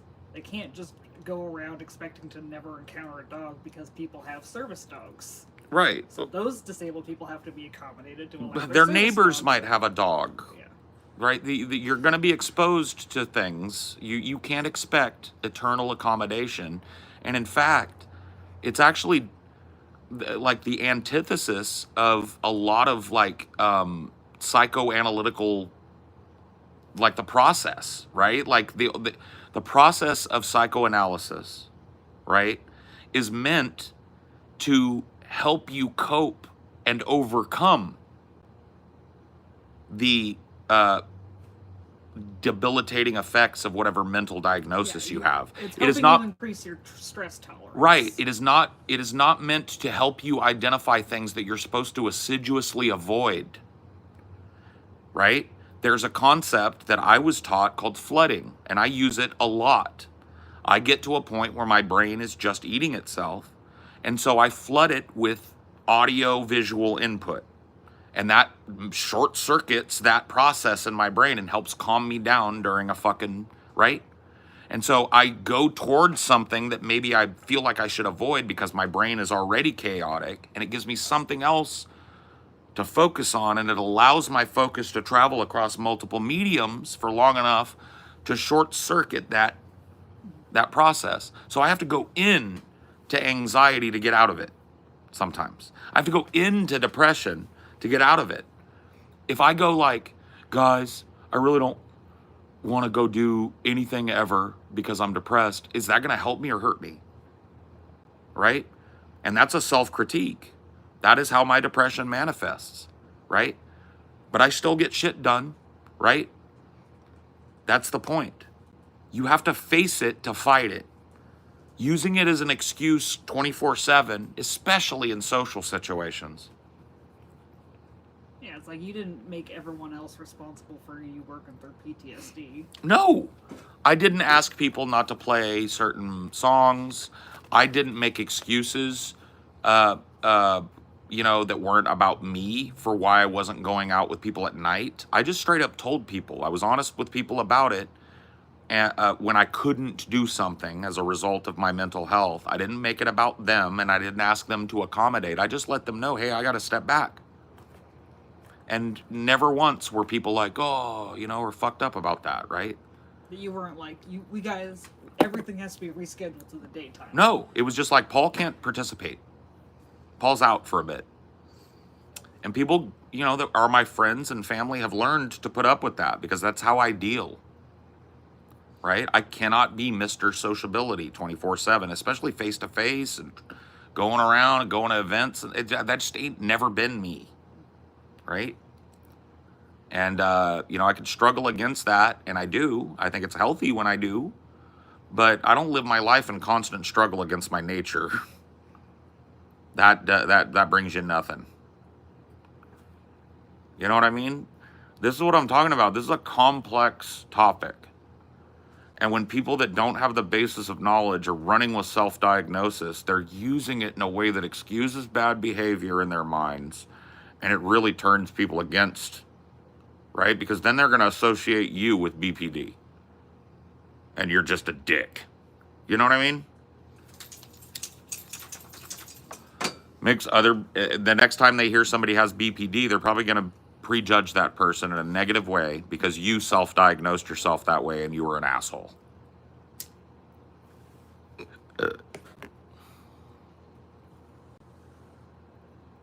And like you were saying too, like you're not doing yourself favors applying the self-diagnosis and demanding like everything be built around you or not challenging yourself ever. No. But here's the thing. So there's this concept that was like big during the SJW days. It's still used, safe space. I don't think it's necessarily bad for you to want to have a space that you go to, right? Where it's not about being challenged. It's about just being able to be okay. Like sensitivity hours at like grocery stores where they dim the lights and shit. I guess maybe, or like just having like a little meditation spot, right? Or a place that's a quiet room, right? I get it. I don't think that's necessarily bad. It's nice to have those things. I enjoy those types of things. I like sitting quietly sometimes. I need to, right? And so good. But this idea that every place has to become one of those places, that can't, right? Because, yeah, like I said before, you can't accommodate everyone simultaneously. If someone's light sensitive and someone else is half blind, you can't. Right. Yep. Just ban them. They know the rules, so just ban them, or time them out, or however you deem it necessary. But yeah, cross chatter and bullshit in the chat is just not acceptable. Yeah, no profile pic is a big fucking red flag too. I don't have 5 seconds to pick an image is a red flag always. Yeah, like we have to balance that. Like you're light sensitive, but I'm like fucking half blind in the dark, so. Yeah, unfortunately, the way we balance it is a lot of times you just stumble around in the dark. We need to get some like night lights or something. Something you can like click something on your phone and it brings up a low light, you know, that allows you to see but doesn't blow my fucking head off.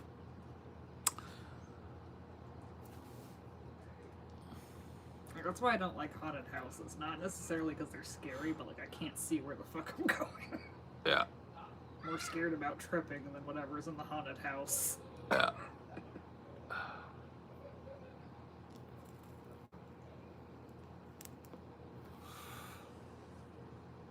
You were like shocked when I told you like you can't read that with all the lights off, just the TV light on. Yeah. Well, like my eyes are like they're kind of like a superpower. I've got super duper good low light vision. I can see at night without any light source on a cloudy night, right? I'm not saying I've got the same level of vision I would have during the day, but I could navigate with the only light source being the passive light of the moon coming through the clouds. And that is no shit. I could kill every light in the house and live a whole day, a whole night with no light in that house, and I could get around just fine, right? My eyes are super duper duper good at low light, and it's a blue eye thing. I don't know why exactly. I don't know what evolutionary advantage and why it developed amongst who it developed against. That would be interesting to look into. But what I do know is that I am incredibly, incredibly good at night. In low light, I am great. In abundant light, I am shit. My eyes are super sensitive to bright, harsh light, the sun being one of them. This light right here on the porch is burning me. And it's not bad enough for me to want to like go flip it off. But it's if it was any brighter, I couldn't take it there. It's almost like the sun is right there to me in terms of like the harshness of that light. It hurts me to look. Does it hurt you to look right at that lamp? I mean, yeah, it's not good to like stare at it constantly, but it doesn't hurt to stare at it. It makes my eyes water just having that right in my field of vision. But like with that on, I can't see that back corner of the fence. Oh yeah, I can see the tree, I can see the fence, I can see the neighbor's house and the porch. I can only see their little half porch light. Yep. Oh, hey TJ, what up? Yeah, I mean, blue eyes, right? It's like it is really kind of almost like a superpower when it comes to like, I literally, it would be interesting for me because obviously you need some light. You couldn't put me in a black room, I'd be blind, like completely devoid of light. But if you put me in nature, right? And the idea was I needed to find my way following something that you could see on the ground, right? And you give me no light source and it's a cloudy moonlit night, I'm making my way. My eyes will adjust down to pins or blow wide open, I guess, and every photon will be hitting that shit, bro. I can see that shit. We're all blue-eyed, but Chelsea has blue eyes and she has garbage night vision. Well, that can be tied to stigmatism and shit too. Like your night vision, and so from what I've been told is this. If you are nearsighted, right? No. What does nearsighted mean? I think that means that you see well up here, right? You see well up here, but you've blurry vision versus farsighted, right? My eyes tend towards farsighted. So what I've been told is that people that are farsighted have better night vision than people who are nearsighted.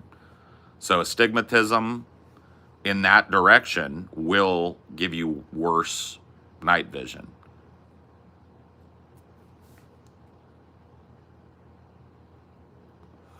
Oh, I'll get after images and floaters and stuff sometimes, like those like that like burnt in kind of feeling just from a like that light right there does it to me.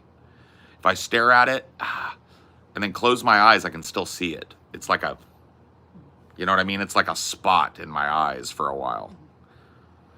It's headache inducing sometimes, bro, depending, you know. And doing the job I do, it's why I'm always on the market for like a low light camera, right? If I were to go turn off that porch light right now, I would disappear. And the iPhone 15 that I've got here has got a really nice little fucking digital camera sensor in it.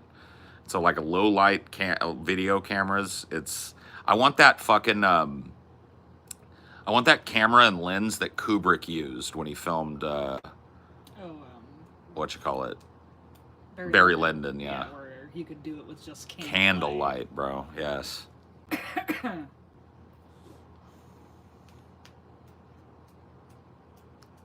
Yeah, headlights hit me real hard at night. Like I'm real sensitive when driving at night to people that are fucking like either have their high beams on and don't give a fuck, or they have those should be illegal bright ass fucking LED always on lights or whatever. Hell yeah, dude. I hate that shit. But I've learned to cope with it. Yeah, those LED headlights just like scorch you, bro. Those shits should be fucking straight up illegal. They blind people that don't have what I'm talking about, bro. People get blinded by that shit.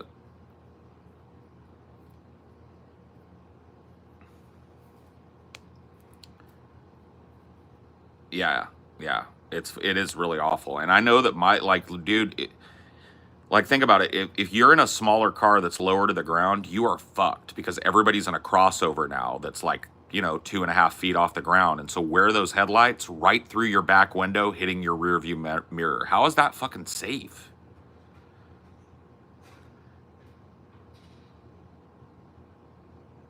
You know what I mean?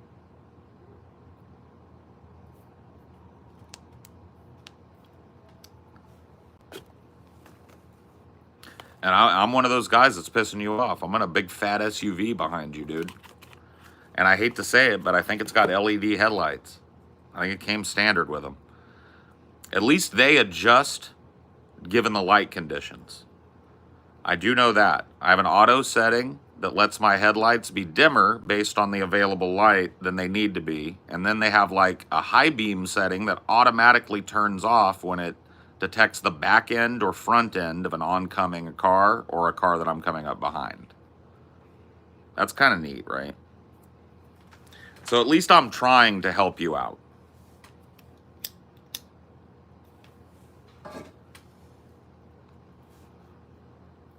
They work great on my car. They don't flash the brights. They have a timer that waits a long time before they turn it on to wait and see if there's more oncoming behind the oncoming. And I've been using this system. It's the system that they put in, what you call it? Forgot the fucking brand of my car, Nissans. I've been using the Nissan auto headlight system that I'm talking about. I got the first Nissan that I got. I leased one in 2022 or 2021, something like that. And it was the first car I had that had this, and it worked great. Like, I would not leave it on if it was flashing people and shit. It's really good. And now I've got a 24 Aria, or a 23 Aria. And that headlight system is also, when on auto mode, it's really fucking good. Dims the LEDs when you don't need so much light, so you're not like scorching the dude in front of you. Auto cuts the high beams, etc. So all of that, it's great. Yeah. The only thing is it's a little loose. Like sometimes if you hit the turn signal, it like it turns the thing off of auto, which is kind of lame. It's easy to accidentally turn it, yeah. And I'm not a super fan of the Aria's turn signal thing in general. Now that I know how it works, if you just barely pull it, it does a temporary like flash, like you're changing lanes, right? It goes chick, chick, chick, and then it turns off.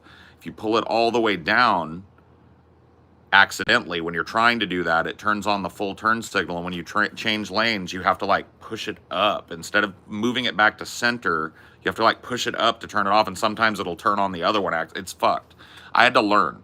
Now I don't do that anymore, but it's kind of a fucked up system of changing. That whole turn knob thing needs to be redesigned a little bit. Yeah, it's honestly my least favorite thing about driving the car is the turn signal. It's still to this day doesn't make much sense to me.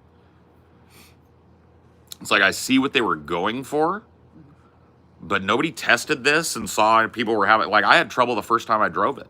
Yeah. Like I was like, oh, I don't even think he knew anything about it, but Nissan Aria. Oh, and that camera for your eyes is a little... Yeah, oh yeah, I don't like him either. Yeah, there's a eye tracking camera, which, whatever. I mean, I guess they have to have it as a safety measure in cars that have auto drive, but ours is a little oversensitive, and when there's light coming into the car, like sunlight, it has a hard time, especially with me, I think, but with you too sometimes. But my blue eyes, I think sometimes it like thinks I'm looking somewhere else, and it will fucking pop up the HUD warning on my windshield, like, please look at the road. And I'm like, where do you think I'm looking? It doesn't, at least it doesn't say that, but it'll give you like a little boop, you know, and you look, it's right there in your HUD. And I'm like, ugh, and I have to hit okay. It doesn't do it all the time, but it does it more than I would like. And I think there's probably a way to disable it or to reduce the frequency of warnings or something in the settings. I just haven't done it. So there are definitely some downsides to the over-integration of technology, but I will tell you like the shit that I like about it, right? I like how it drives, number one. It's a giant fucking car, but it drives like a car that's half its size because of it's got dual electric motors. So it's all-wheel drive all the time, and there are two independent motors driving the front and rear chassis. And so it drives like a car that's half its size. I mean, it really is powerful. You gotta be a little gentler on the acceleration. You have to learn, yeah. I like the HUD. I like having the heads-up display with my speed, the song that's on right there in my vision. I don't have to look down at the dashboard to know that. I like that it intuitively uses its cameras to change the speed limit, right? So when it sees a 45 mile per hour speed limit sign, it changes to 45. I think it's like a combination of its map and the camera. Yeah, it doesn't always get it, but it's mostly right. Yeah. And I like that. It's really good to not have to take my eyes off the road to see that. You know what I mean? Same thing with navigation. Navigation is all on my HUD, right? So if I have a left turn coming up, I have an arrow in my HUD that shows me the left turn and the name of the street I'm looking for. So I never have to take my eyes off the road to look at the phone or look at the center console. It's just, you know, I mean, I love that. That's awesome. Those tires must be expensive. Yeah, they're big, wide body tires. So And if they we have anti-theft on it, so we're gonna have to. they have anti-theft lugs. Yeah, It's gonna be a pain if the tire blows because we're not able to. well, I can get. We have the locking device for the anti-theft lug. We do. In the trunk, there's a red thing that we can put on the fucking blink blink. Nice. It's just But I don't think they gave us a spare though. There is no spare. Yeah, we have run flats, so we'll be able to get somewhere off the road. Yeah. But yeah. But also, when you buy big wide body tires for a big vehicle like that, they're less likely to blow out than a normal fucking tire. So you know, but whatever. I'm leasing, so I'm not super duper worried about it. Curious too, can you charge your Nissan at a Tesla supercharger? You can. They have adapters, but there's no point in our area. Like Tesla isn't so overwhelming that we don't have options that are just as fast. Yeah, and they used to just have an adapter that would give you like CHAdeMO levels of charging or whatever, which is like super low, right? It just gives you like trickle charging basically at a Tesla spot. Now they've got an adapter that gives you like 150 or 350 speeds. But the other way you're fucked. If you try to do a Tesla to another Yeah, adapter, you're stuck with that CHAdeMO. If you can't find a Tesla charger, you're on trickle, which means like plug it in overnight and go to sleep, bud. Because it's going to take about fucking 6 or 7 hours for you to get anything going. So yeah, it's pointless. So yeah, Tesla people actually have a harder time out here, I would imagine, because if there's not a supercharger in this little town, little towns are way more likely to have Electrify America chargers than superchargers.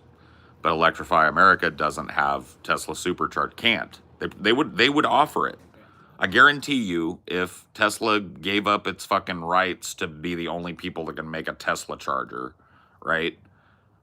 Electrify America would cover the areas that they can't. But right now, they just go like, no, fuck it. Just suffer if you're a Tesla owner. Electrify America is way more common than Tesla superchargers are, and they're everywhere. And they're fast. Yeah, they'll shove like 4 or 6 of them in like just random grocery store parking lots. And Walmart's, grocery stores, fucking just bank parking lots, wherever they can stick them. You know what I mean? Wherever they got some fucking parking and some room, you'll have 6 or 8 of them. Oh man, the thing is nasty, bro. It's super fun to drive. It has a sport mode that I don't ever use, but if you put it in sport mode, it's like 0 to 60 in under 3. And it's a huge truck. Yeah, like you have to be careful, like when you go from a stop to a go, because the people in front of you can't accelerate as fast. Yeah. And you can't stop as fast. Yeah. That the downside to an EV the size that we have is that it weighs twice what it should. Yeah. Because most of it is battery. So.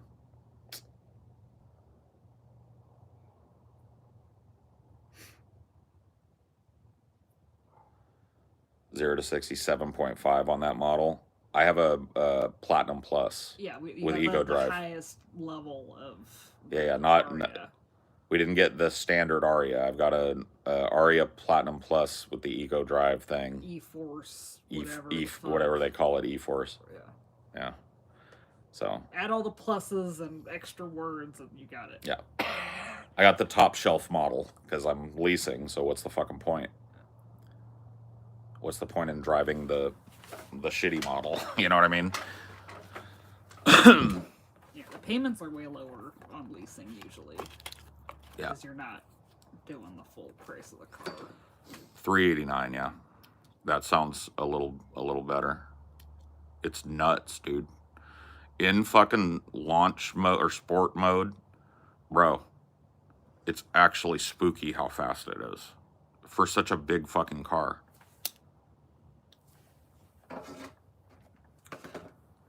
Yeah, I'd honestly recommend to most people leasing as like their first new car.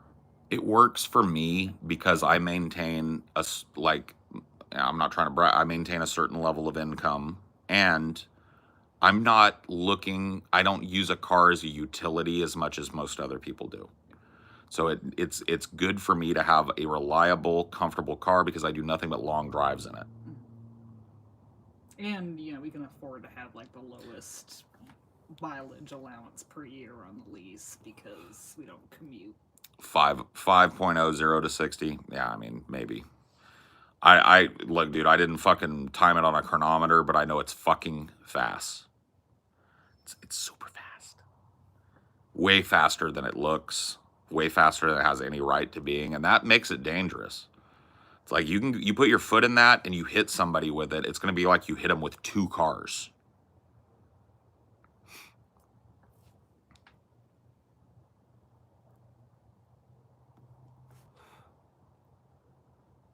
Fast, quiet, deadly, right? Yeah. And it has a little noise when you're backing up. Yeah, well, I mean, it needs to. It's a fucking boat. Yeah. But yeah, I mean, it's got a lot of like auto security shit. It gets on the brakes for you if some, you know, it'll try and evade. It screams at us when we're like 20 feet away from something just because it knows it takes a while to slow down. Yeah, but ultimately, man, sorry to car geek out on you. No, it's cool. I've never had a car like the car I have now in terms of power before. I've never had a car with that much horsepower, never had a dual engine car, never had a car that could fucking hit the line like that. And it's just like, my dad warned me about it when he got his. He was like, yeah, man, I'm a real careful, because he is. My dad's a real careful driver, but he's like, I have trouble keeping my foot out of this because it's so quiet. Like, I'll think I'm doing 60 and I'll look down and I'm doing 90. And I feel that same way in this car. It's like when I went to pass, remember when we were on that long stretch? Yeah, you were going like 100. Dude, I hit 100 and I was doing it and I was looking at the road, not the hood. And I'm just like doing what I got to do to get around them. I didn't even put it in sport. I just went, boom, put it down to the metal, and we were like, zoom, past like 6 cars, pulled in, and as I was pulling in, I glanced at the HUD, and it's a 103, and I was like, fuck, okay. Why dual engines? Because it's fast. And it's a big fat car. This is like pretty much a full-size SUV. It doesn't have 3 rows, but it's almost just below a full-size SUV. Yeah. And it's just, why? Because it's fast. Because it goes vroom vroom. Well, it doesn't go vroom vroom. Well, I mean, yeah, but you know, the outcropping of vroom vroom happens. I was curious. I've heard electrics lose their guts when you're up to high speeds. So from what I can tell, having only taken this thing above 100 one time and not planning on doing it again, unless I need to pass 8 cars on this specific road,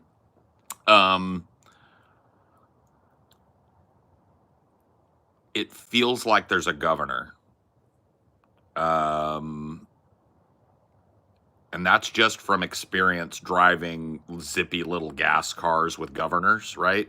So it felt like when I got to about 90, I stopped getting the amount of acceleration continuation that I expected, given what I had gotten from 40 to 90, right?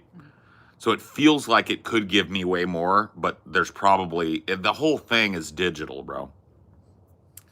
So it's like, it's hard for me to tell, but I would imagine that they are, that there's some sort of governor, is what they call it in a gas engine, that kind of like, if you take it out, you can unlock a lot of kind of like acceleration and speed in a sports car. And I feel like they have whatever the digital version of that is, because this car doesn't have a drive shaft. It doesn't have a motor. It has 2 electric motors, no drive shaft, no crankshaft, right? So like all of that shit is just very much different up underneath this car. And in general, no car likes you pushing it to the limit for long periods of time. No, They're even not meant to. an electric motor has tolerances, right? Yeah. But I would assume, just from my, and like once again, I don't have much experience pushing this thing to 100 and up. But from that experience, I felt the car governing at around 90 to 95 is when I started to feel like, am I taking my foot out of it? Then when I looked and saw how fast I was going, I was like, oh, I'm getting the governor's in. Like, okay, governor's here. The governor's in the mansion. I really feel like that car could do 120 super fucking easy and not stress those fucking engines. But yeah, no one would recommend that you go max speed in a car regularly. I bet it could probably maybe even pull 140 max. Super simple without overheating those engines. You'd be draining that battery, boy. Yeah. But yeah, I feel like there's a governor in there. The only cars that are meant to like routinely do max speed are like those racing cars, and even then they need a ton of fucking maintenance to keep doing that. Right. Yeah. Very true. Paul pulls up to the drag strip. It is kind of funny. Like, I understand that, like, right now, and maybe you can correct me on this because you're a nerd, Cooney man, but from what I understand right now, unless you're getting around that governor, you're driving maybe one of these super high-end EVs that's being made by one of these sports car companies, you're probably not going to beat something like A Mustang. well, maybe a Stang. Yeah. You might be able to dust a Stang, but like a Hellcat, something that's got like 400 plus horsepower to the wheels, rear wheel drive, big fucking V8 in it or some shit. I feel like that's going to beat you off the line 10 times out of 10 even in an EV like mine, right? Well, they have all the torque off the line, but we're talking like they're going to get run down, right? So yeah, they might beat this car off the line, but like in a prolonged straightaway, right? You're not going to be able to keep that. You're going to be able to push your top speed higher in something like a Hellcat. Am I wrong about that? Because if not, I'm going to have bigger balls next time I go driving my car. If you're telling me I beat a Hellcat off the line in my car, no, I'm kidding.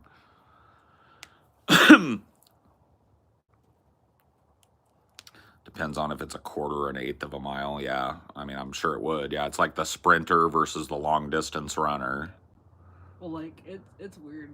I remember one MythBusters episode they tested like whether those like little itty bitty cars on a track could beat a big racing car at a certain distance, like if they could build up enough speed over like a few hundred feet or whatever. Yeah, to beat them.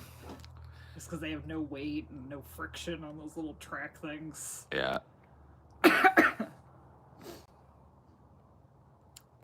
Hellcat, because I'm a Hellraiser.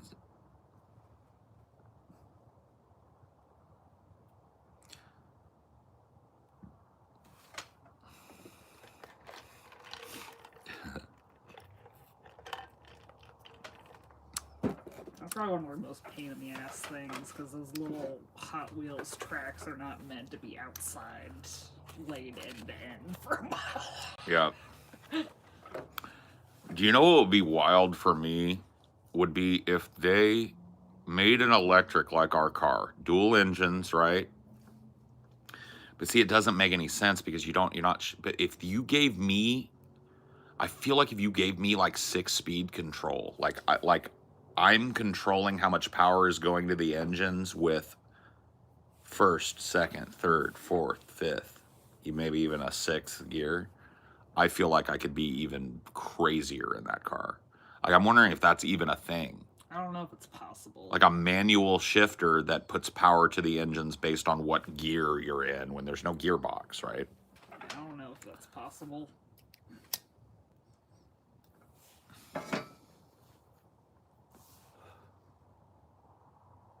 Pull up in a demon on guard. But yeah, the real, I think, pressure on EVs is going to be increasing efficiency more and more. Yeah. Because that's a big scare for a lot of people, like that holds them back from trying EVs. It's like the range anxiety, is what your dad called it. Range anxiety. Another syndrome.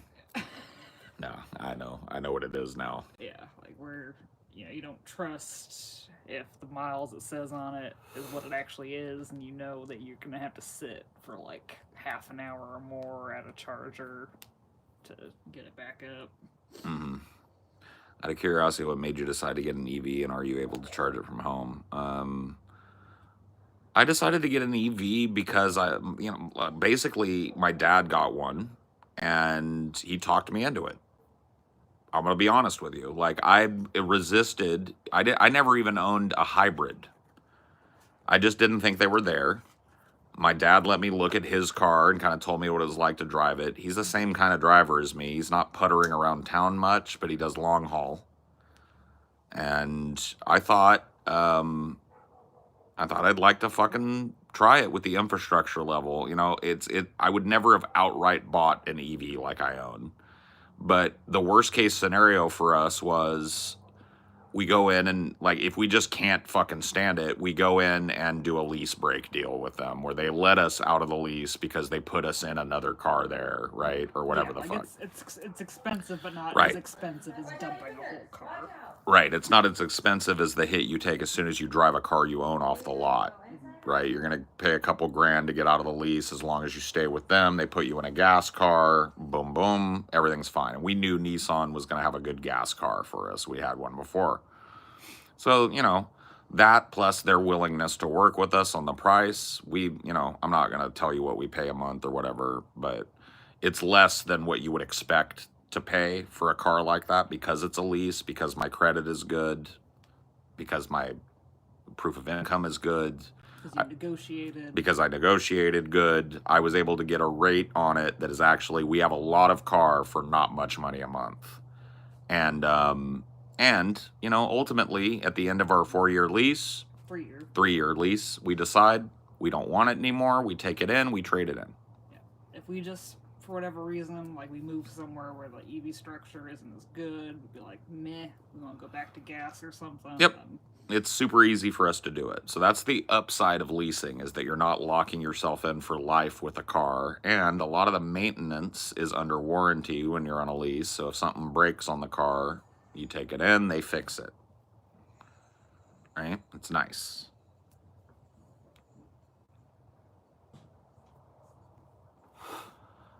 Man, from what I understand, solar capacitors, that's cool if there's a YouTuber that's doing it. But the last I heard, solar capacitors have a hard time keeping up with the energy demands of an EV.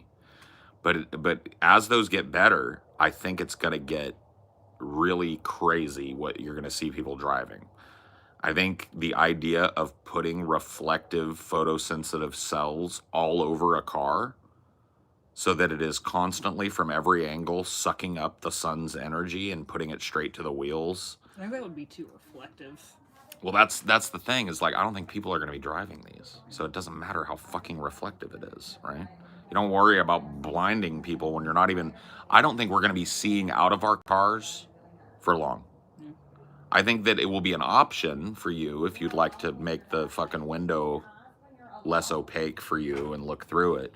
But I think people are going to start getting used to cars being an internal sanctum. You sit in it, a TV screen across from you, or you just chill in a nice comfortable chair and look at your phone, and it takes you where you're going. That's where I feel like it's going. But I think you pointed out before, like that kind of thing would necessitate everyone doing it. Yeah. To some degree. For sure. Yeah. You add a bunch of human elements into this algorithm. It's going to happen piecemeal. Yeah. It'll be commercial vehicles first. Commercial vehicles will go auto drive first. I imagine that the results will be not only monetarily beneficial to the companies, but also beneficial to the safety, right, overall. You're going to see like deadly accidents involving commercial trucking vehicles go down, down, down.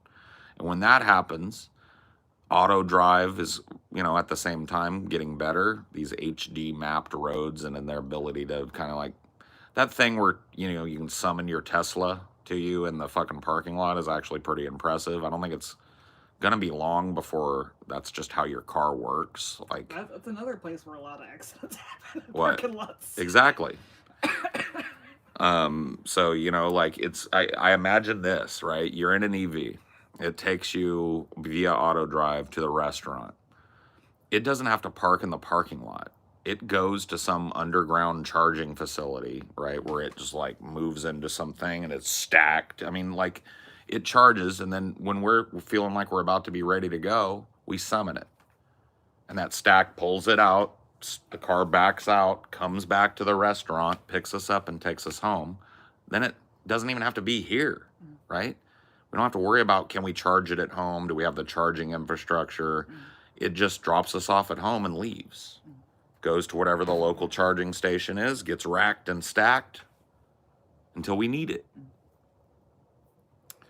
That keeps people from breaking into your vehicle, right? It lets them secure the vehicles completely in a place where humans aren't even supposed to walk, right? Because the vehicle just pulls into this narrow thing and it's sealed,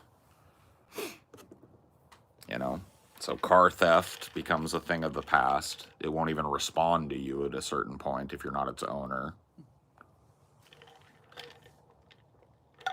I just see it going that way. It just depends what the lobbyists do. Which lobbyists got more money? Yeah. Well, I mean, look, one of the biggest lobbyists in the world right now is Elon Musk. Yeah. So. Why are you whipping in there, dude? Well, come on out, buddy boy. I don't know why I got dry mouth so bad.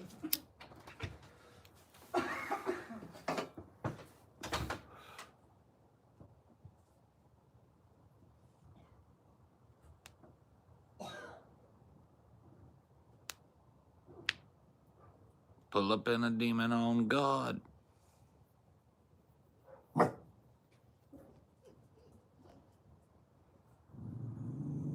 D. It's Dale. He's your friend. D, come here. It's not gonna keep going. That is Dale, and he's your friend. No more growling, no more barking, or you're just gonna go right back inside. Right. You're supposed to be the elder in this relationship. Dale is a young man, and you're an old man. Supposed to set a good example. Yeah. You're not supposed to, like... Yep, see? See? He's more a puppy, and you're a grouchy old uncle. You gotta be his unk. Now you're all pissed off at something that's over there. I got good eyes, D, in the dark. There ain't nothing over there that you need to worry about. I can't imagine his night vision's very good. Their vision in general is not fucking great, and then him with the bug eyes, I don't think that helps. No.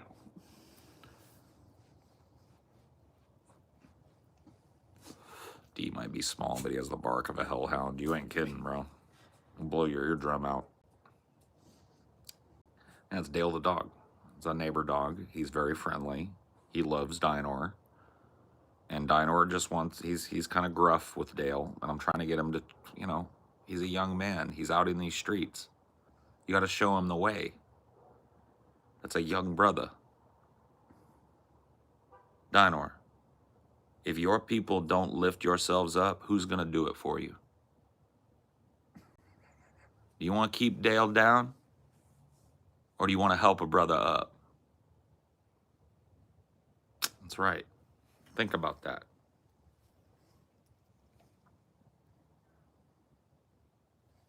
How do you think he would do with like a puppy? He'd be fine with it. Dino is very passive, ultimately. He'd probably be like very interested in it. Yeah. And want to lick it and sniff it and drive it insane. And then he would quickly, as it grew up enough to get those little needle teeth, Yeah. and could move around quicker and had more energy than him, he would quickly be annoyed by it.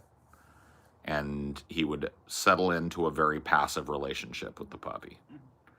That's just Dino's way. He's a tolerant boy, ultimately. He's just very interested. Because he didn't have any little puppies when he lived in the big house, or no? Mm-mm. Jean-Luc wasn't a puppy that you got exposed to? Not really. I think he might have met Jean-Luc a couple of times, but he never lived with Jean-Luc. It was Yujiro and Salvador were his dog buddies there. And then Rebel as well. Most of them old men. Yeah, old, set in their ways. I mean, Salvador was kind of the young whippersnapper. He's about Dinor's age, give or take. But he's, 3 times Dinor's size and 10 times Dinor's energy, so, he had to fucking maintain. But his real enemy in that house was Squeaks, bro. Squeaks treated Dinor like he was a water buffalo. It was so bad. Is D good with small animals, or is he hunted? No. He's not. He has a alert instinct and a pursuit instinct, but he doesn't have any fight instinct. Yeah, like he's cornered He's a cats hound before, but he's never attacked the cat beyond that point. Well, that's because he's a hound. Yeah. Like, he's got the treeing instinct, is what they call it. His instinct is to chase something that's smaller than him, tree it, and then bark at it until you come and take care of it. And he has a very strong instance of that instinct, and there's just no point in trying to break it at this point. He's just going to do it. It's against his nature to not.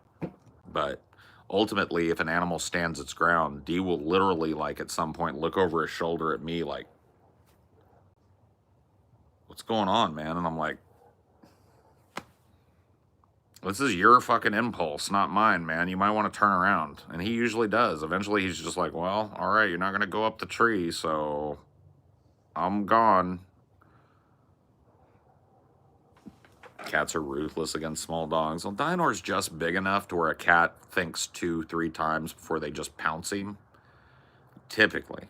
Squex was the exception to that rule. Yeah, like him and Cricket, well, they've had a few tussles, but... Yeah. Yeah. Not even really tussles, but like just Cricket hissing and spitting at him and swiping at him. Yeah, giving him a bitch slap every once in a while. It was funny the other day, we were walking down the hallway and Cricket was like just standing in the hallway. He'll do that. He'll be, because like that was such a funny thing, because he was on his way somewhere. Yeah. And then Dinor comes into the hallway and he repositioned himself to block it. And he just stood there like, what you gonna do? And I just stepped around Cricket, and Dinor was like, until Cricket decided, all right, you may go.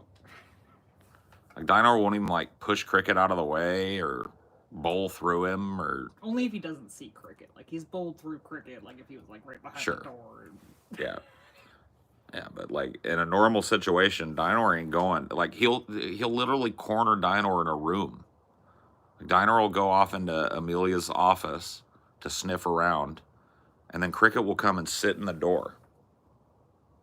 And Dinor's like, yeah, well, hear him limping, like, what are you doing? And he's like trapped by Cricket. It's like, you're not, dude, you're twice his size. Just barrel past him, man.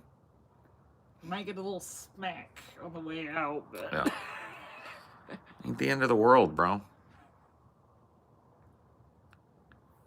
Yeah, Squeaks as a kitten was an ornery bastard. Now, as I understand, he's a pretty chill kind of statesman in the house. But as a kitten, he was a nightmare.